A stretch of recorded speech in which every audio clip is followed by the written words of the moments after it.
All right. And we are live. The last word with Lord Cognito and Ebontis on that Friday night campfire action. A little special guest, right? We got something going on. What's going on, man? We got a good man in here. Let's just bring him in right now, not skipping over anything. So let's get right to it. Get to it. Welcome to The Last Word, episode number 119. It's another glorious Friday. We're back in front of the campfire for some more looter shooter discussion. I'm extremely excited about our special guest, so we're going to get right into it.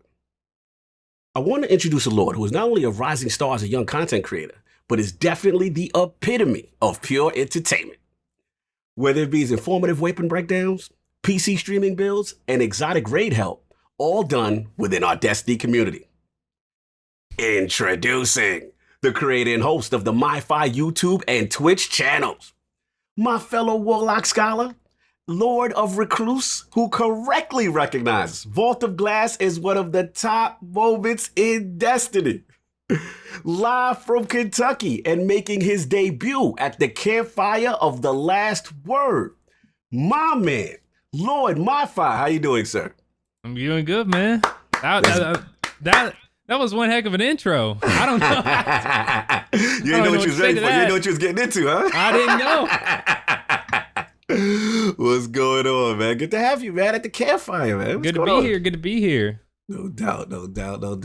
So, I know we got a lot going on. I'm going to let E get into the beginning parts of the questions. We got a lot of stuff to ask you. So what you got for me? E, you muted. E, you still muted. I'm muted. There you go. I was letting everything come in, so. He's like, okay, you. Yep. What you got, man? myfi, I just wanted to, for one, thank you for coming on. I know you reached out being like, dude, how do I get on a podcast? We got you on.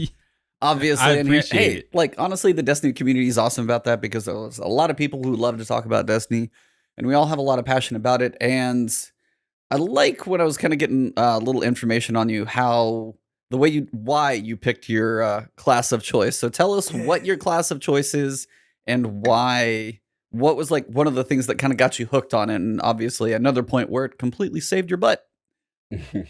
So I remember it was a warm summer in between was some I think it was in between my 10th and 11th grade year when Destiny 1 was about to come out. You're gonna make us feel real old, dude. Yeah. I had not seen anything on it. I have never played Halo. I knew about Bungie and I was an Xbox guy, but I kind of started gaming after Halo Reach and all that stuff. And one of my friends is like, you should look up Destiny. The beta is about to come out in a few weeks. So I look it up. I watch a few things on it. I think I went to like GameStop, pre-ordered it, paid my $5, went on my way with my beta code. I get home, I redeem it. I'm on the Xbox 360. I think this was I think the next gen. I know we're getting really close to the new consoles coming out, but this was back when like the Xbox One. Yeah, maybe. I think the Xbox One had just came out or it was about to come out. Right. I get it on the 360. I redeem my code. I log into the character creation screen, and I start looking through stuff. I'm like, all right, I'm a very simple guy, you know. I'm like, okay, human, all right, male, and then I start looking at like the classes. I'm like, all right, Titan, Hunter, Warlock, and the first thing that I saw was that power. Yeah. That glow. Yeah, that. Yes. Yes. Definitely a joke here, but I'm moving past it. So I saw that, and I forget the exact description of each class, but I remember along the lines of like Titans being like the like frontline type, like first in, like the frontal assault type thing. And then I saw like Hunters, the stealth of the battlefield, or like they're stealthy. They quick, clean kills, all that stuff. And then I saw Warlock, and it was like magic, like reaching into the void and stuff. And I was like, oh, that's 100% what I'm going for. Any game that offers any sort of magical characters, that's the character I'm choosing. I played Skyrim for probably like a total of 3 hours. I was not a Skyrim guy. And I went for like a magical character. So wow. So like Diablo, mage. If you played World of Warcraft, you would have been a mage. That kind of a common trend there. Yeah. I really want to get into World of Warcraft, but That's a scary thing to get into. Be careful. Yeah, I'm scared. You have an addiction with Destiny already. You don't need like an extra. I'll be honest. Yeah. If you get more than one of those, you may not see the sun for a little while, and we're already fairly pale over here. So, now respect my file, because literally your story is how I chose Warlock. It's literally the same thing, because I mean, I usually tend to go for characters like Titan. So I'm actually, people are very surprised I don't pick Titan class. Usually in other games, I kind of pick classes like that. But it was something about, it was two things. It was, like you said, the description, him showing the, the void or whatever he's doing. I'm like, that looked real just cool. like some little energy ball in his hand, if I remember right. Like he had control of it. And then the second thing, shout out to Slow-Mo in the chat being messy. Warlocks are the only class worth playing. Salute to you being messy. Man, I'm at a disadvantage tonight. All right, this will be fun. We got Fog, Love, Warlock. I'm just going to check out. I'll see you guys later. You know me and myfi, we in pocket right now. He said, hook up. Nah, you good. We got love for the Titans and the other raids. But yeah, man, it was literally that. And I think for me, the sealer actually, the only difference we have is you picked human. I went awoken because I just like the blue skin, and it reminded me I'm a huge Silver Surfer fan. So I was like, yo, he kind of like Silver Surfer, like some magic thing going on. So it was pretty cool, man. That's what's up. Cool. No, and there for like the first like year or so of Destiny 1, I didn't regret it, but I was like, man, I wish I could do more for my team, because I remember like Destiny 1, like Warlock couldn't do anything for like anyone. It was like you ran self-res or you ran like Nova Bomb. A Nova Bomb, yeah, right. But like Titans, they had bubbles. Hunters could like help out with the team in some sort of way. But Warlocks, they just kind of didn't have anything. But I'm glad I stuck with it, just because I truly believe that Warlocks are the best PvE character right now, which is mainly what I play. So. Talk about it. Talk about it. Now, but I mean, you've got a cool, so that's reading the background, like you've got a really cool story as far, even though it doesn't exist anymore. Self-res was a thing. Self-res was a thing. And you've got a pretty epic story in reference to self-res. So you want to get into that moment? Yeah, tell us where this was the clutch of clutches. Yes. So it was Vault of Glass. It was still year 1. I don't think yeah. I think we were a few DLCs in. I think we might have been on House of Wolves. I if I'm not mistaken, like I was running with an LFG team. Normally I would always have a few friends online. And then we would, say, hey, we want to raid. So we'd LFG to find some people. And this is back for like the whole Xbox LFG existed, when you would have to like go on a website and find your things like that. Your like other players that you wanted to kind of play with. And we did the raid. We were up till Atheon. Literally the entire raid is just a complete blur. I don't remember any of it, but I remember this one specific moment. Now Atheon was a boss that could be damaged outside of when you were technically supposed to damage him. It's just you would do such little damage without Time's Vengeance. That was the buff. So you would go into your portal, future, past. You would kill the oracles and all that stuff, while the guy with the shield would, be protecting you and whatnot. And then you would come out, and then, at least how my team did it, is that everyone would go to the center, like little floating platform. Yes. Like right before where the boss would stand. But in front of where the entrance of the room was. And it was completely like, it was kind of like a little island. And that's what we were doing damage from. And we were on like the third damage phase. I believe it was the phase before Enragement. And he had such little health. And I believe someone in one of the portals missed an oracle. And everyone's screen, started turning. I think it was red. Like, no. Yeah. And then so I knew in my head, because I had, if you got wiped due to oracles in VOG, you couldn't self-res. It was like a mechanic. You just couldn't self-res, or at least as far as I remember, you couldn't. So I remember that, and I remember thinking, okay, he literally has such little health that he could be killed outside of the times, like without the buff, pretty much. Right. So I jump off, I die, And then the other two guys, they were still doing a little bit of damage, but then they got wiped. And then I wasn't really saying anything. I self-rezzed, and then I killed him. That's pretty much how it went. And it was probably like one of the, like everyone else in the group was just like, oh, whatever. Like they didn't care. But to me, I was like, yo, that was massive. They were like excited for your clutch moment there. They fished you? They just like, bro, they didn't care. It was some LFG guys. My friends were like, yeah, that's cool. But dude, no one cared. And I was like, I don't think you all comprehend like the amount of brain power that just took for me to perform within like 5 seconds of like thinking, coming up with a solution, then acting on it, and then it actually worked. And I was just like, oh my goodness, the disrespect, my exactly. Wow. Like, do you know? No, you don't even know what I did for you. Exactly. Listen, man. That was two things. One, that fight. I know people always give Vault a little crap because of nostalgia, but that fight, man, I really love that mechanic. Just the splitting up of the two teams. Yeah. You know, the time thing, kind of cleansing yourself, the Oracle stuff, getting back and all. I love the aspect of all coming back together to do DPS. I think that's one of the coolest things. And I remember that fight because I would jump into that island, like you said, right? Yep. And shoot off. So for you to do what you did and then shoot him outside of that time vengeance, buff thing, clutch, man. And shout out to the self-res Warlocks, man. We'd save many a Nightfall, many a raid. You know what I'm saying? Salute to those. They had to stop us. They had to shut us down. We were too powerful. They could not bring us back. Well, let's see. D1 was self-res Warlocks. Now we've got Invisibility Hunters doing all the rezzing. Yeah. I don't know if the Titans are ever going to have those. We have some bubble rezzes momentarily, but not nearly as often you guys did. But the bubble was always clutch, man. Bubble's there when you need it. Bubble is there when you need it. Always respect the Titan with Helma Save 14. I got so much respect for y'all. Like y'all, when they come in that bubble and they blind their eye, like, respect. And the weapons of light, respect. There's always certain classes you're like, yo, I'm glad we got that guy on the team. For sure. What else you got for myfi? Oh, me? Yeah, you. Just kind of about your history a little bit. I know you did. You've kind of jumped around from everything from like Pokemon and NCAA and sports games and Black Ops. Kind of like me. I've played so many different things over the years.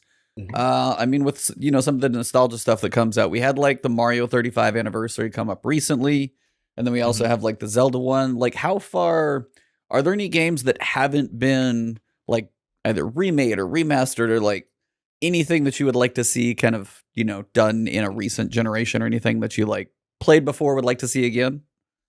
My all-time favorite game.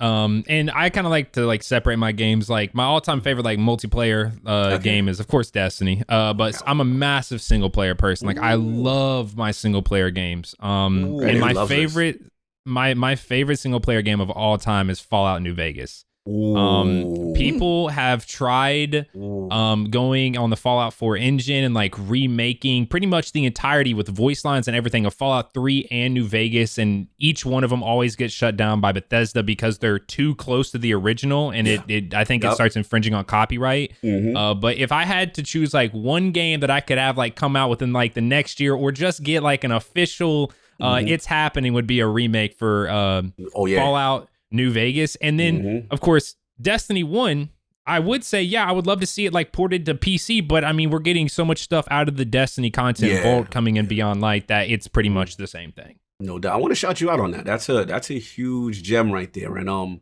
for Fallout, people heavily regard that as the best in the series. I got into Fallout at Fallout 3, then I had to play New Vegas. I realized how much better it was. You know what I'm saying? But shout out to you. I realized that's actually Obsidian.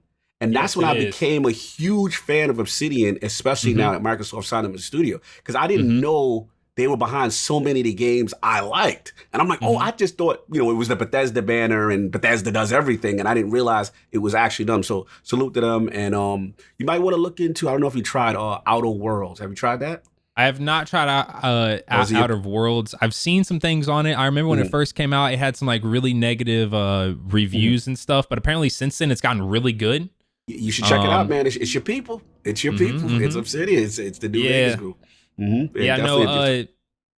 Obsidian. I remember right after Fallout 4 came out, because the first 3 was made by Bethesda, and then New Vegas was made by Obsidian, and then 4 was made by Bethesda again. And then people were like, "Well, are we going to go back to Obsidian?" And Obsidian actually made a statement that they were like, we would love to work on another Fallout game, but Bethesda's just not letting us. But if it ever came up in the future, but I don't know how it is now with the whole Microsoft being signed with them and whatnot. Yeah, so it's probably not going to happen now. But, yeah, they've got some stuff cooking. Look out for this game, Avowed. It looks phenomenal. Yeah. Kind of like maybe a next level take on Skyrim and stuff like that. And Outer Worlds is still making new DLC and stuff like that. So keep on looking for that. I still want to know who managed to be like, all right, so we have Outer Worlds, Outer Wilds, I'm sorry, which one? Yeah, who did that? Who chose it launched, first? Yeah. Like not that far apart. Could not have been more confusing to be like, I can guarantee you some parents bought the wrong game. Yep, Facts. It definitely happened. Absolutely, man. Absolutely. Yeah, man. So another thing I think is really cool that you do. It's very tech savvy. And I like the PC kind of breakdowns and for the game. What got you started on the setups, like the streaming, to help people get streaming setups? So that was kind of just like a one-off type video that I did a few weeks back. I've always been like a kind of tech junkie in a sense. I remember like where I originally found like YouTube was like off watching like unboxing videos of tech, and I've always been like, you know, not necessarily tech savvy, but just like seeing like what's the next best thing, you know.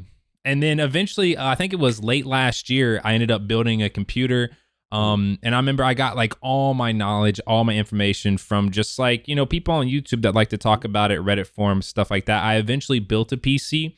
It's my current gaming one. And then I built a friend's PC, and now I've built my streaming PC. So that's 3 PCs under my belt. I've never had a problem with them. And it's so fun to do it. Like, it's so fun to unbox a new It's like stuff. my favorite thing. Yes. You don't get to do it that often. You're like, okay, cool, I got it set.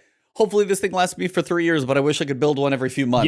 Yes, so, because I've built like 3 or 4 of mine over the years, and I'm sitting here looking at new graphics cards, waiting on new chip. I follow like all that stuff, and you can just go down like Jay's 2 cents, Linus, like hardware, you can go down the TechTube or YouTube lineup, and I watched them all. So I've watched those over so long, and then follow like what new hardware is coming and all that type of stuff. PC building is an adult Lego. That is very correct. Yes, it is. Ricky Senpai is true. Yeah, and now the Legos have lights on them, and they're colorful. Oh, they're colorful. Yeah, man. Shout out to E for getting me back in the game, because I've been so far removed, and he helped me with my setup. And so it's cool to see, you know, I always feel it's cool to see content creators do that, because obviously this is your field. You want to optimize, get the best performance you can with streaming and doing all the stuff you're doing. But you even broke it down to other equipment and your other setup and stuff like that. And other question I had to ask you, how excited are you about these NVIDIA, these 30 series? Yeah, how much did you go nuts over those? Because I've watched about this. I've watched so much. Are you a 2080 Ti owner? I just want to make sure everybody's okay. I own a 2080 Ti in the main gaming rig, and then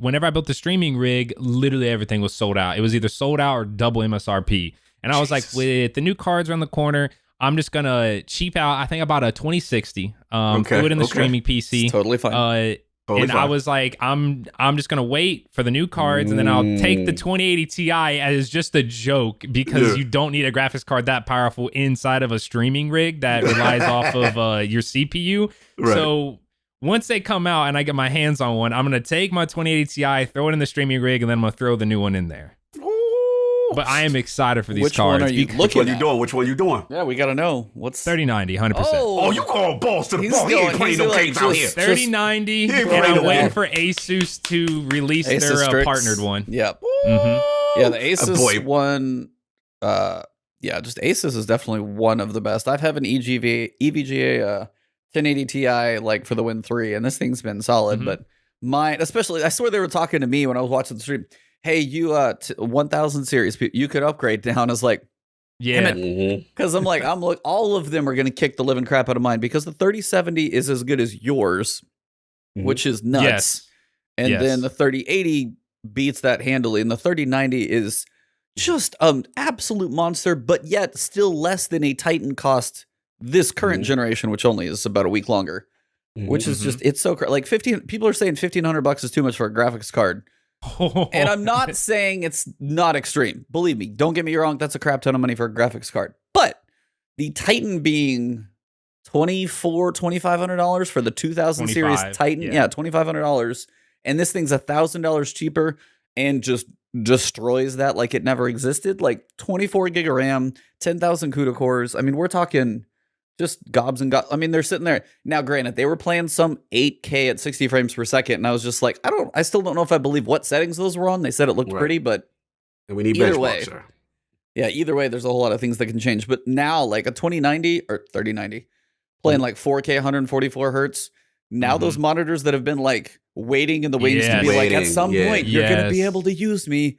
Now's the time, because now you actually have enough power to use those pretty easily. Funny story about that. I think I don't know if you saw, but I recently bought a 4K 144 hertz monitor in prep. Okay, I bought it, and it's so like there's very few monitors. So like with like 4K currently right now with the current limitations of DisplayPort 1.4 and only being able to transfer, I believe like it's 30 some gigabits per second. Yeah. It's impossible to like push like full 4K at 144 and like retain all of your kind of color. Yep. So there's a new technology called like DSC, which is I forget exactly what it means, but I think there's probably I think there's like 2 or 3 monitors right now in the market that have DSC, and the monitor that I bought actually has it. Whenever I purchased this monitor, which was about a week ago, Amazon had tons of them. Like, I mean, tons of them. I remember checking an hour after the NVIDIA cards were announced. There were 10 left. And then I checked like 20 minutes later and they were gone. They are completely sold out now. And I'm just like, okay, I was not meaning to do that, but thank God I did. Yeah, exactly. Because people are future-proofing now, right? So now we're going to see, can it run Microsoft Flight Simulator? That's the test. That is the question. That is the question. How pretty is a Flight Simulator going to look?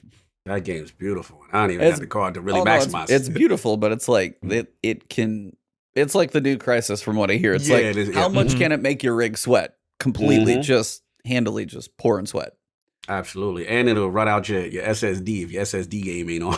That is storage. Woo! That's a big boy. I also heard it uses. Somebody was saying it's like constantly streaming the like data of like live weather and streaming the information for like all the maps and everything. Amazing. It's so cool. Yeah, amazing tech. It's like a good time to be a gamer.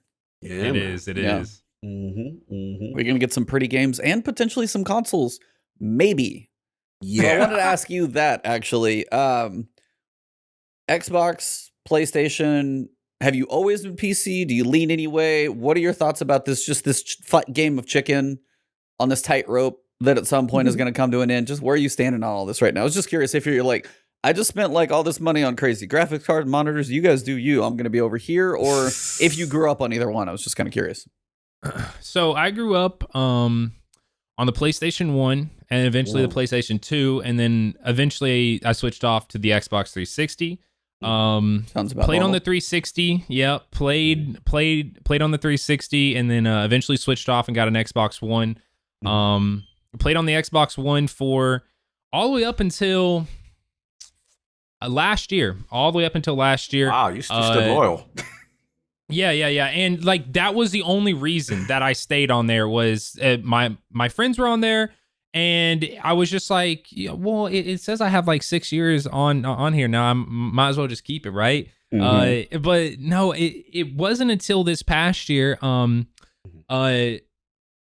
Whenever me and my girlfriend started dating, she had a PlayStation, okay? And I was like, PlayStation. I was like, I'm an Xbox guy. Well, it was contentious at the beginning. Yes. So I'm like, you know what? I'll try this PlayStation. I try it. And then she just pulled out all these awesome games, and you're like, all right, I'll marry you. Yes. And I, like, as someone that loves single-player games as much as I do. Console, when Single player console. When I got Spider-Man, I started playing through Ghost of Tsushima, The Last of Us, dude. Like, and I was just like, what have I been missing this entire time? Did you play God of War yet? I'm really excited for the PS5. I'm praying. I'm praying that they give like an update in like frame rate and graphics to Ghost of Tsushima when the PS5 comes out. Yeah, and it comes out, that new multiplayer mode comes out kind of around Legends, the same time. It's fall something. I think it's going to be I'm really hoping they ready. do.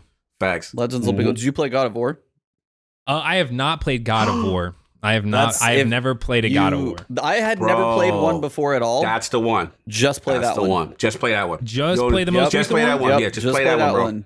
Play that They'll one. give Trust you me, little you're good. snippets of like history, and honestly, watch one of those like God of War 1 through 3 in 5 minutes. Like do one of those, and then just you get the general gist. Yeah. Go play God of War. Amazing. So like that's one more that you got to play. It's that. Boy. That's almost got to be my game of the generation. It's definitely in like way up there. So it's amazing. It is amazing. Absolutely. And like I said, it's such a departure from the others. That's why you can kind of jump in at that starting point. And like E said, if you really want to know, you can do like a recap of the other games because it's such a technical departure. And yeah, man, it is truly, I'll have to amazing. give it a shot. Yeah, man. Yeah, man. I'll have to, man. No doubt. What else we got for the man? I don't know. You got anything for him? Yeah, I mean, we got that. We got the streaming history. I mean, I think for me, what interested me about your channel was obviously seeing like the pinnacle stuff kind of really help take off for you. And I just wanted to get like some other key moments for you in streaming or whether it be on the YouTube that you really said, okay, you know what? This is really jumping off. I'm going all out now. You know what I'm saying? Like, give me some moments that really resonated for you, whether it be YouTube or actually Twitch streaming. So YouTube, of course, I started, and it was crazy how I started. You know, it originally started as like oh my God, I can't leave my house type thing because of like, I post high school, coming out of high school, I was, a very guy that was super like, cared about my looks and stuff like that. I went to the gym, everything like that. And then post high school, I broke out with like acne and stuff. And so I pretty much just kind of like, I went on Accutane, if y'all know what that is.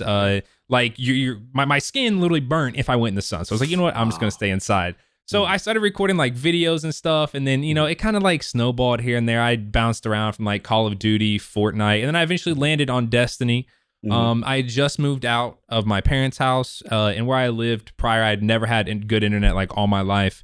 I built a PC, and I started kind of, I wanted to get back into Destiny as someone that was very attached to their day one Destiny character that I made on the first day of Destiny 1's launch. I was like, all right, I can just cross save it and use it. And so I did that. I was like, when I say I was playing like 10 hours a day, I was playing then more than I do now. I was playing 10 hours a day, grinding. I mean, I played in year one, and then I played year one. I finished the campaign, and I did a raid. And I was like, all right, cool. And we all know how year one was. And then Curse of Osiris comes out. I bought, of course, the Max Edition because, just a massive Destiny fan that I am and that I was. I bought the Max Edition of D2.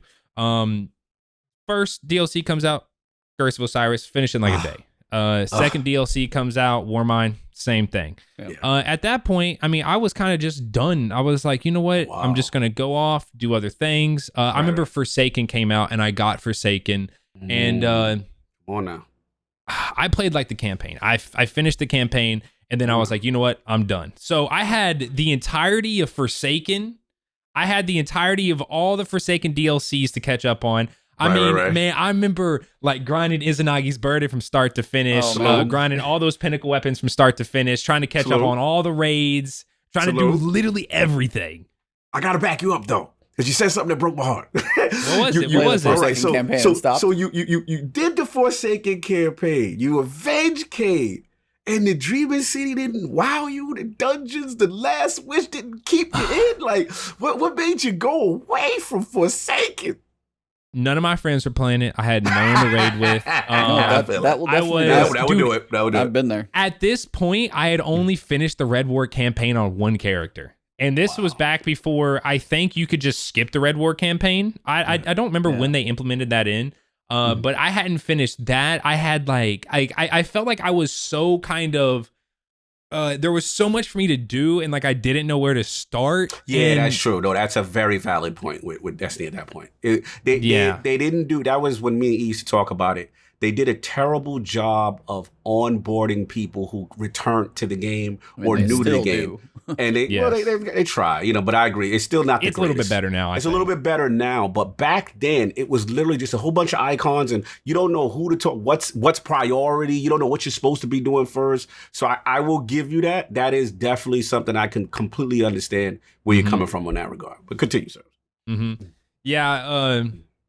But no, yeah, I don't know what it was that made me quit. I think I was just kind of at that breaking point of I've played so much Destiny in my life. Like I had thousands and thousands of hours on D1. D2 year one just didn't hook me like year one of Destiny 1 did. And I know like some people like to say that D1 year one was a worse experience than D2 year one. And I feel like there is this cycle that Destiny is in where the first year, which I know they're not making a Destiny 3, but I was like, okay, year one of Destiny 1 was okay. It was all right. Year 2 was amazing. And then same thing happened with D2. Year 1, it's all right.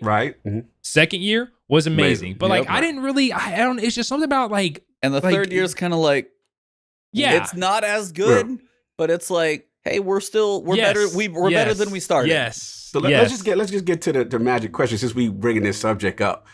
So where do you stand as a totality from D1's total to D2's total?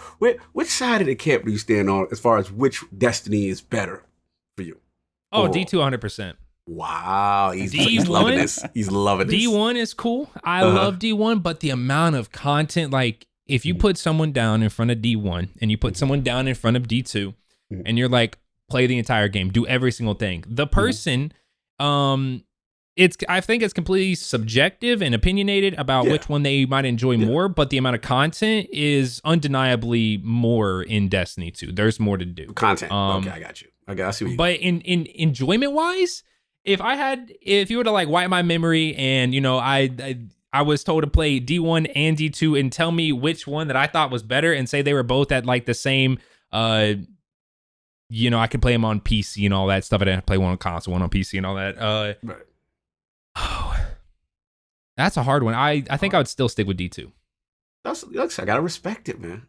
Don't agree, but I can respect it. Yeah, I mean, understand. This guy just lives in his nostalgia. He's getting old, living in his younger years. Looking cut it back. out now. We're not doing that. We're not doing that. We're gonna stop that right now because this podcast is in the minority with a lot of stuff. We could do that poll. I'm down for that smoke. I can put one in chat right now. We could put.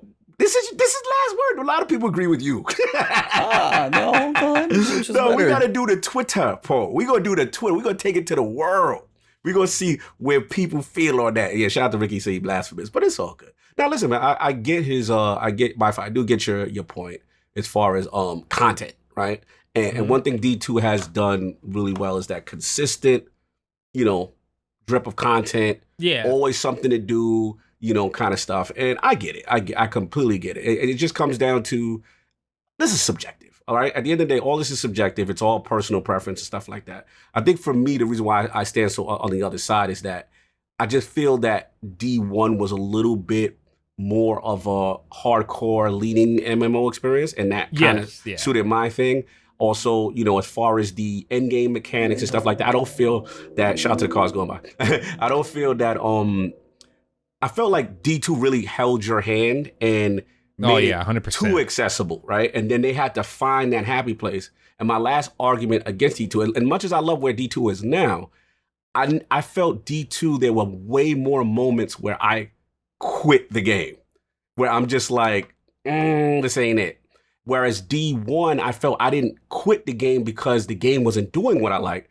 I just stopped. The time that I did stop playing was just like, okay, I've done everything. Now I'm waiting for the next thing. That's how I feel. So it's just a difference of opinion, but I would love to get a Twitter poll on that and see, you know what I'm saying, right what's now, going on. Destiny 2, 73%, Destiny 1, Yeah, 27%. this is the last word campfire. This is on like the Ebontis this is like channel. half this this is chat on the is Ebontis myfi. channel. Half this chat is myfi right now. I'm not even going to claim the majority at this point. I don't think so. Now, whenever you mention kind of like the MMO kind of style RPG experience, I still think, and not necessarily that the way it was handled, but the grind of the leveling system in year one of Destiny 1 was my favorite thing in the world. Like, I remember this was back before light level was introduced, and I know a lot of people hated it. And don't like, don't get me wrong, like the fact that one level on day one of Crota being out, like if you didn't have someone that was level 31, so say you had an entire fire team of people that were level 30, you couldn't beat Crota. Like you couldn't beat him day one. You needed someone that was level 31 as the sword bearer, because one level, like the amount of damage, like the amount more damage that you could actually do was so significant. I didn't like that. Like the whole, okay, you're 30, but now you're 31, so now you can beat the raid. But I did love the grind to get those armor pieces and to level up. I remember deleting. So my day one Warlock has stayed with me, but my other two characters, I remember deleting a Warlock and redoing Vogue 7 times in 1 week. 7 times. Jeez, and when I say insane. Like, I think it was like during a break or something from like school. I played, I was missing gauntlets and I needed gauntlets to be level 30. And like, just like the obsession with, I need to get this and like the grinding that it took, because like you could only get at that time, like powerful gear from like the raid or like the Nightfall or something. The Nightfall. Well, you had to like, I think you had to do the raid to finish it up, because that was like Forever 29. Or no, Forever 29 was Vault of Glass, and that was just from doing the raid.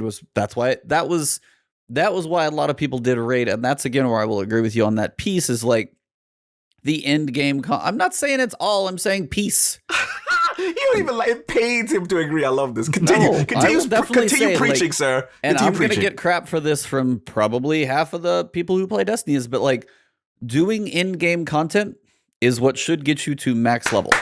Yeah, 100%. I mean, and that's the whole. Even like the pinnacle grind now always still feels like weird.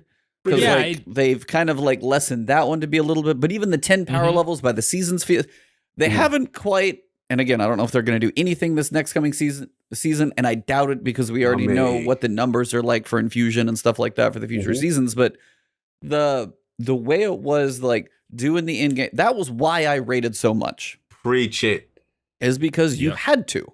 Now it's like it is to where there are a lot more options. The fact that like you can trip your way through Iron Banner and get like the +2 pinnacles. Yeah. And again, I haven't even been a fan of that for a while, and I may get crap for it, but it's like, preach, brother, preach. That's just one of those for me. Is any game that you go through, it's like the hardest stuff is exactly that. Like the Trials Flawless Chest needs the same treatment as like it. All that stuff needs to be hard to achieve, and not everybody's going to get everything. So. Exactly, and again, this is my biggest argument against D2, and I love it. I do. We literally, come on, we love this game. We love what he's doing. But my main disgust, I'll never forget. Boot up D2, you do the Red War campaign, and then you're like, all right, cool. What's the next thing? And then you see this Hawthorne character, and I'm like, all right, cool. And I never forget. So I'm like, yo, we got to do this Leviathan raid. Everybody in the clan, let's go, right? So we're doing it. You know, blood, sweat, and tears. We beat Pimp Daddy Callus. It was a good experience, right? I had fun. And I'll never forget, I had like 5 people in the clan, right? And they like, yeah, I just went to Hawthorne and I got Midnight Cool and I got this. And I'm like, you didn't even raid. The whole clan, like, the clan engrams, the clan was eating and no one raided. And I'm like, are you serious? And I'm like, they gave you that? And they gave you, what was the Rocket Lord? Sins of the Past? Yeah. And, it became the participation trophy game. So I'm just like, oh, you're not going to cheapen my experience, and then everybody's just eating out here for free and doesn't have to do any pinnacle activity. I was disgusted. Like, I'll never forget it, because, again, people can say it's bougie, but I do agree with E. The highest end content, the pinnacle end, that should be the reward to get you past those levels, to make people engage in the content. And then they just kept giving you all these, well, if you just do Iron Banner 4 times, you can get right there with the guy that raided. And you know what I'm saying? And then we lost the whole, last point I'll say, and I'm a little tirade, but the last point I'll say is that one of the key moments, for people who love Wrath of the Machine as their favorite raid, I'll never fight them on one thing. I always felt the system Wrath of the Machine did, as far as the little Siva key fragments, as far as participation and continually running the raid and still able to get the actual raid gear, and just very rewarding experience. You know, so I always felt that was one of the more fun raids to win. And I just wish the raid awards were better in D1, pretty much. Yeah, like I wish Destiny would go back to that. At this point. So I think where the disconnect is like, if you're a consistent raider, like how me addict and a lot of guys in my clan are, it hurts still that they haven't kind of brought those systems back. You know what I'm saying? Yeah. To make it there. And that's it. But I agree with you, E. Quality of life of D2 is way better. Protection, things like that, bounty system. Certain things are just way better quality. I just want them to get back to a little bit more of the hardcore experience, and hopefully we'll see it with the new subclasses and Stasis. They're starting to get there with certain things that we're going to talk about. A little more customizing and builds and stuff like that we'll talk about, which is kind of intriguing. That's it for me. Is like, there are certain things about D1, certain things about D2. If I weighed them as a complete package, I think D2 tips the scale its direction, mostly on the fact, like, as you said, the breadth of content, the fact that we had, we're on season 11 now. We've been through so many different stories. We had Ada. We've had so many varieties of activities versus a lot of downtime. Some were better than others. We had Unworthy. We had Drifter. Not all of it hit it well. So it was like, not everything's like, just sniffing roses. But, I mean, we've had so many cool, like the Menagerie. Yes. Dope. Amazing experience there, launched with a raid. That whole year of Forsaken was so much, and they had multiple studios doing it. But, D1, they were under the Activision banner as well. And it's just, it's like raid loot this time around, especially. I want unique raid perks. I want armor that sets itself apart. I want dungeons to drop like Zolmak armor, so I look like a crazy fire hydrant. Yes. And I want if you solo flawless a dungeon, like give me something that sets me apart, like a badass emote or something. I mean, there's so many things. Chatterwhite. Oh, yes. Chatterwhite. I mean, that's a very small nugget of like stuff that we are slowly inching back to. They're getting, again, Eververse has had its, fingers in a lot of stuff, and they're slowly starting to pull them back. So it's this whole Glowhoo. Yep. Both of those. And I feel like D2's raid legendaries are severely lacking. They all mostly are, because you have PvP pinnacles, you have right now Gnawing Hunger is better than anything you'll get in Garden of Salvation. That's what I'm talking about. Last Wish, Gnawing Hunger is kicking the crap out of every legendary gun that you're going to get in there, and it's a gun you get in like a box. It could be Gambit, Ingram, who knows where you get it at this point. It comes from everywhere. And it's just better than those. And unfortunately, those are older raids. So I'm hoping, if Deepstone Crypt, supposedly whatever it's going to be, doesn't have raid exclusive or anything that helps, intrinsic perks in any way at all for that raid, it's going to make me really, really sad, because that's the type of stuff they need. I completely agree. Gnawing Hunger, as great as it is, should have been somehow a raid, acquired. I just feel the legendary, they made this shift where it's very exotic dependent, single exotic dependent in D2 raids, whether it be the Anarchy, the 1K. And don't get me wrong, those are cool, but I don't feel any attachment to, when I get a raid, outside of maybe Midnight Coup, Sins of the Past, Leviathan, I'm trying to think of legendaries they were set rules that were good. And those were set. Exactly. And now you can get same idea outside of it. Good point. And now that they went random without any intrinsic perks to the raid, or that's another thing. There's really no raid weapons that help with mechanics. Nope. Right? Go ahead. What you think, myfi? Am I going too hard on them? Tell me what you think. I don't like...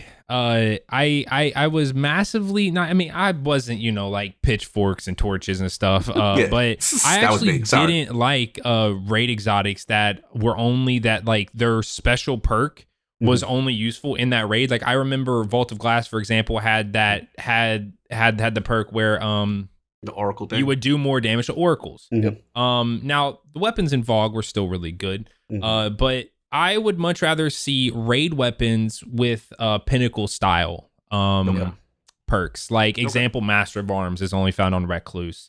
Micro Missile is only found on Mountaintop. Right. I feel like that, especially if they're only going to do pinnacle weapons, once a year now is what they're saying? I feel that. If they're only going to do pinnacle weapons once, go ahead and start, looking at creating very unique perks that are only found on, that raid scout, or that raid pulse rifle, or that raid hand cannon. And then, if you want to throw on underneath, or if you want to make it the intrinsic thing, where it helps out with something within the raid, then that's fine. But I would much rather have a pinnacle style special perk on it. To your point, we know Redrix is going away, right? How cool will it be, for example, Desperado to come back within a raid legendary. You know what I'm saying? So Oh, yeah, that'd be great. Like those pinnacle level perks that are so unique. Like I said, you can only get it from this subset of weapons and stuff Can you like imagine that. Desperado on a hand cannon? Ooh. Oh my. Oh my. Good luck balancing that, but that's the point. Destiny, I cannot remember where I heard it recently. Destiny is usually at its best when it's near broken. It's when you have a lot of fun, things are a little off, whether it be laser tag or whatever it may be. Like, that's a prime example of just goofy fun, but there's a lot of times when things are leaning towards broken because we've been through the balance everything into this little nugget of year 1 Destiny 2. We are too balanced. Everything's all the same. It's boring. Like, now they're getting into some cool stuff with exotics, but legendaries can't always just be boring. Yeah. No, I mean, agree. Even Gnawing Hunger in itself is like, I don't know what my role is right now. My Subsistence Rampage, it's still lots of bullets and extra damage. For 3 years, we've had some type of either fast reload and damage, and they haven't found a way to like steer away from that. And they just got to start. I don't know. I'm curious to see what happens this fall. But the cool thing, to your point, is with the introduction of sunsetting, I feel they should be a little more fearless because it'll last just for a couple of seasons and then intrinsically be sunset. So I think maybe with that'll give them the confidence to get a little bit more, you know, like you said, like fearless, a little, like not all the way broken, but just have a little bit more fun with it. You know what I'm saying? I mean, speaking of stuff that's going to be broken, I think it's what the background is of the podcast and basically everything we got coming with Stasis. So I honestly wanted to ask you guys, before we even get into like breaking down the subclasses and stuff like that, how broken do you think Stasis is going to be? How long do you think it's going to take till people find like some game breaking like situations, or there's like strategies that like Bungie didn't see? Do you think they've thought outside the box enough to test everything? VA Gene's just like day one. I think that people are really going to find, if there is anything to find, which more than likely there is, within Stasis, like cool, maybe broken things post-raid. I remember when Last Wish came out, no one ran well, like with Warlock. Like, no one ran it because it was a brand new subclass and they weren't comfortable with it. Right. And people really didn't start experimenting with and they didn't really realize, oh my god, like it's like a bubble, but I can shoot out of it. Until post raid. So I'm gonna go ahead and say that it'll be post, if it is called the Deepstone Crypt. Once that gets beaten, then that's when people are really gonna start getting their hands on Stasis and like all like the really hardcore players, because of course, I mean, the hardcore players are gonna be prepping for the raid, and then once the raid is done, then people will start kind of messing around with it. But I'm interested to see. I know a lot of people right now are kind of saying the whole or what I hear the most is the grenades, man, the out of the map and all that stuff. And I'm like, Bungie's got to think about that. And I don't think, I mean, I think there'll be a few things here and there that'll be like, oh my god, like this is broken with the whole like, you know, grenading and platforming. But I don't think it's going to be as massive as people are making it out to be, because I mean, we already have barriers and stuff like out of bounds zones that will just tell you to turn back, and more than likely that's what'll happen with most of the people trying to like discover glitches and stuff. Of course, I think that there will be a few here and there that Bungie just didn't think about, or just, you know, kind of got bugged along the way. But yeah, that's kind of my thought on like how long it'll take people to kind of start using Stasis and whatnot. No, fair enough. I mean, I'm kind of with you, myfi. I'm gonna reserve judgment. At the end of the day, I just love how cool it is, how out of the box thinking it is. I'm always going to applaud them for the September / fall expansions, because to me, those are always the most transformative experiences in Destiny. Those are always when, like, I get hyped. Sandbox changes. Whenever you get new subclasses, now we get in Stasis. This is just fun stuff. So, it's just another, like another tool in the tool set. Like we're going to see what this thing does. We're going to, and like you said, it may be a little bit of an overreaction. The only thing I'm a little nervous, I will say, I'm nervous, but concerned, I should say, is PvP. I got to see how this move in PvP. I got to see that. But it's one of those things when it comes to a raid, I'm very interested, because you made a good point. Like, I remember in the beginning, I was Warlock, like, I didn't realize how powerful was. I didn't realize how, what's our boots, man? What's our boots that got nerfed? Oh, the factions, baby. You know what I'm saying? So, like, I didn't realize how serious that was. You know what I'm saying? And then people start to catch on, and then strats start kicking in, and then you realize. So I think eventually people will find things that you're like, okay, this is serious. But I think there will be some times where good old reliable will still work, whether it be, Titan Bubble, Warlock Well, and so on and so forth. All I'm hoping for, we haven't gotten to the Hunter yet. I know we don't do the Hunter this way, but I really am pulling for the Hunters to get a true support ability. I know they like to flip around, and that's they do cool. have Tether, which is really good for crowd control. Yes, Tether is you're right. Tether is fire. I take that back. You are right with that. I meant to say class ability. I would love Hunters to get a supporting, like weak Titans, throw up the little barricade. Yeah, I got you. Yeah, I just want them to have something that helps the team. I feel like they need something, in that regard. Tether definitely helps. You could argue the invisibility grenade can be beneficial for multiple people. Yeah. If you go that way to like, hey, get out of a pinch. That's how people get through Grandmasters half the time. Right now is invisibility grenades just to skip stuff. May not be as intended, but it's in there. Yeah, not as intended. I want something intentionally So what would supportive. you get? That's, I guess, the thing about a Hunter, though. As it is, it's still like the wall, and even if the new well that we can free stuff, which we'll talk about in a little bit, it's still a well. So what would the dodge do for you that would support? I'm trying to think. I mean, it is a hard thing because I know lore-wise Hunters are the lone wolf and, kind of, about themselves, gunslingers and all that stuff. I get it. I can't necessarily think of one, but I'm confident Bungie could create something that, what you thinking, myfi? You got something in your mind that you think they could do for Hunters that could kind of, I think Hunters are in a good place right now. Not that they're not in a good place. Yeah, I'm just kind of waiting to see what Stasis is going to bring for Hunters, because I know so far what we've seen is the Hunter. At least I know, and I know we haven't got the full kind of little mini teaser that they've done for the Warlock and the Titan yet, but I know from what we've seen, Titans, their nades or their little ability or whatever causes walls to form from ice, and then Hunters causes platforms. Yes. I think that's going to be interesting, but no, I really don't have I don't even know what they could do with Hunters in PvE. Maybe the platform is it. Maybe there's just it's some just strategic. The wall grenade. I still want them to explain that because. Yeah. The Titan throws the wall grenade, and that's the one that hits in PvP and goes vertical.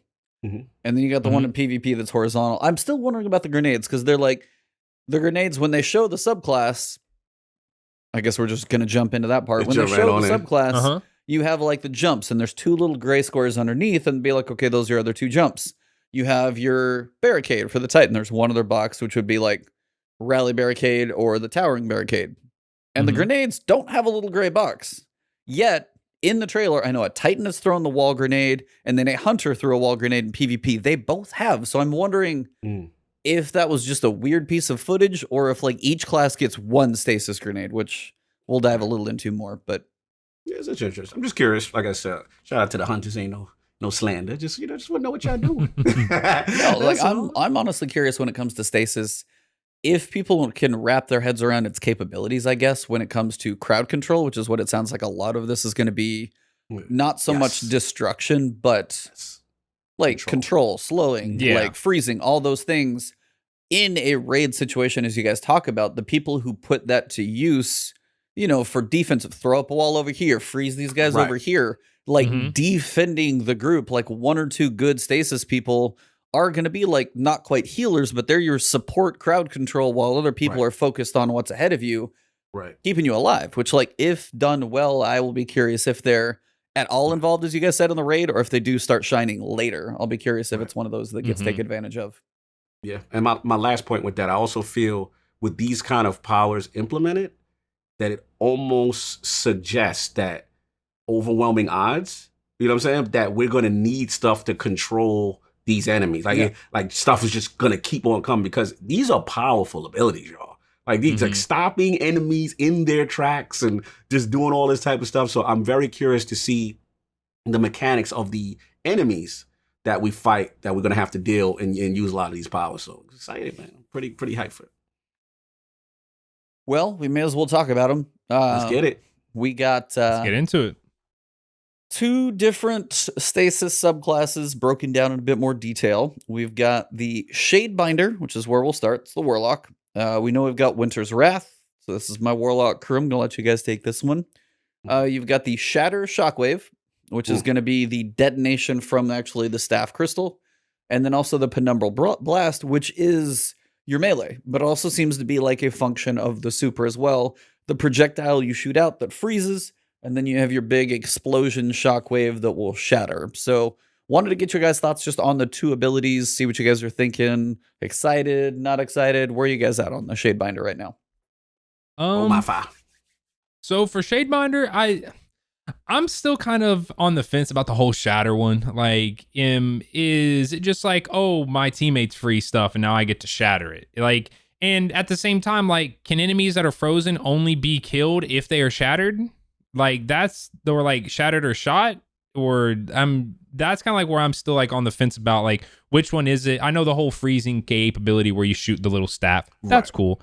I am really, really looking forward to the freezing rift though. Like that is like one thing I am looking forward to so much because be lit. There has been like, especially like challenges, like solo challenges, or it just keeps coming back to me whenever I completed my solo prophecy for my solo flawless for prophecy, the dungeon.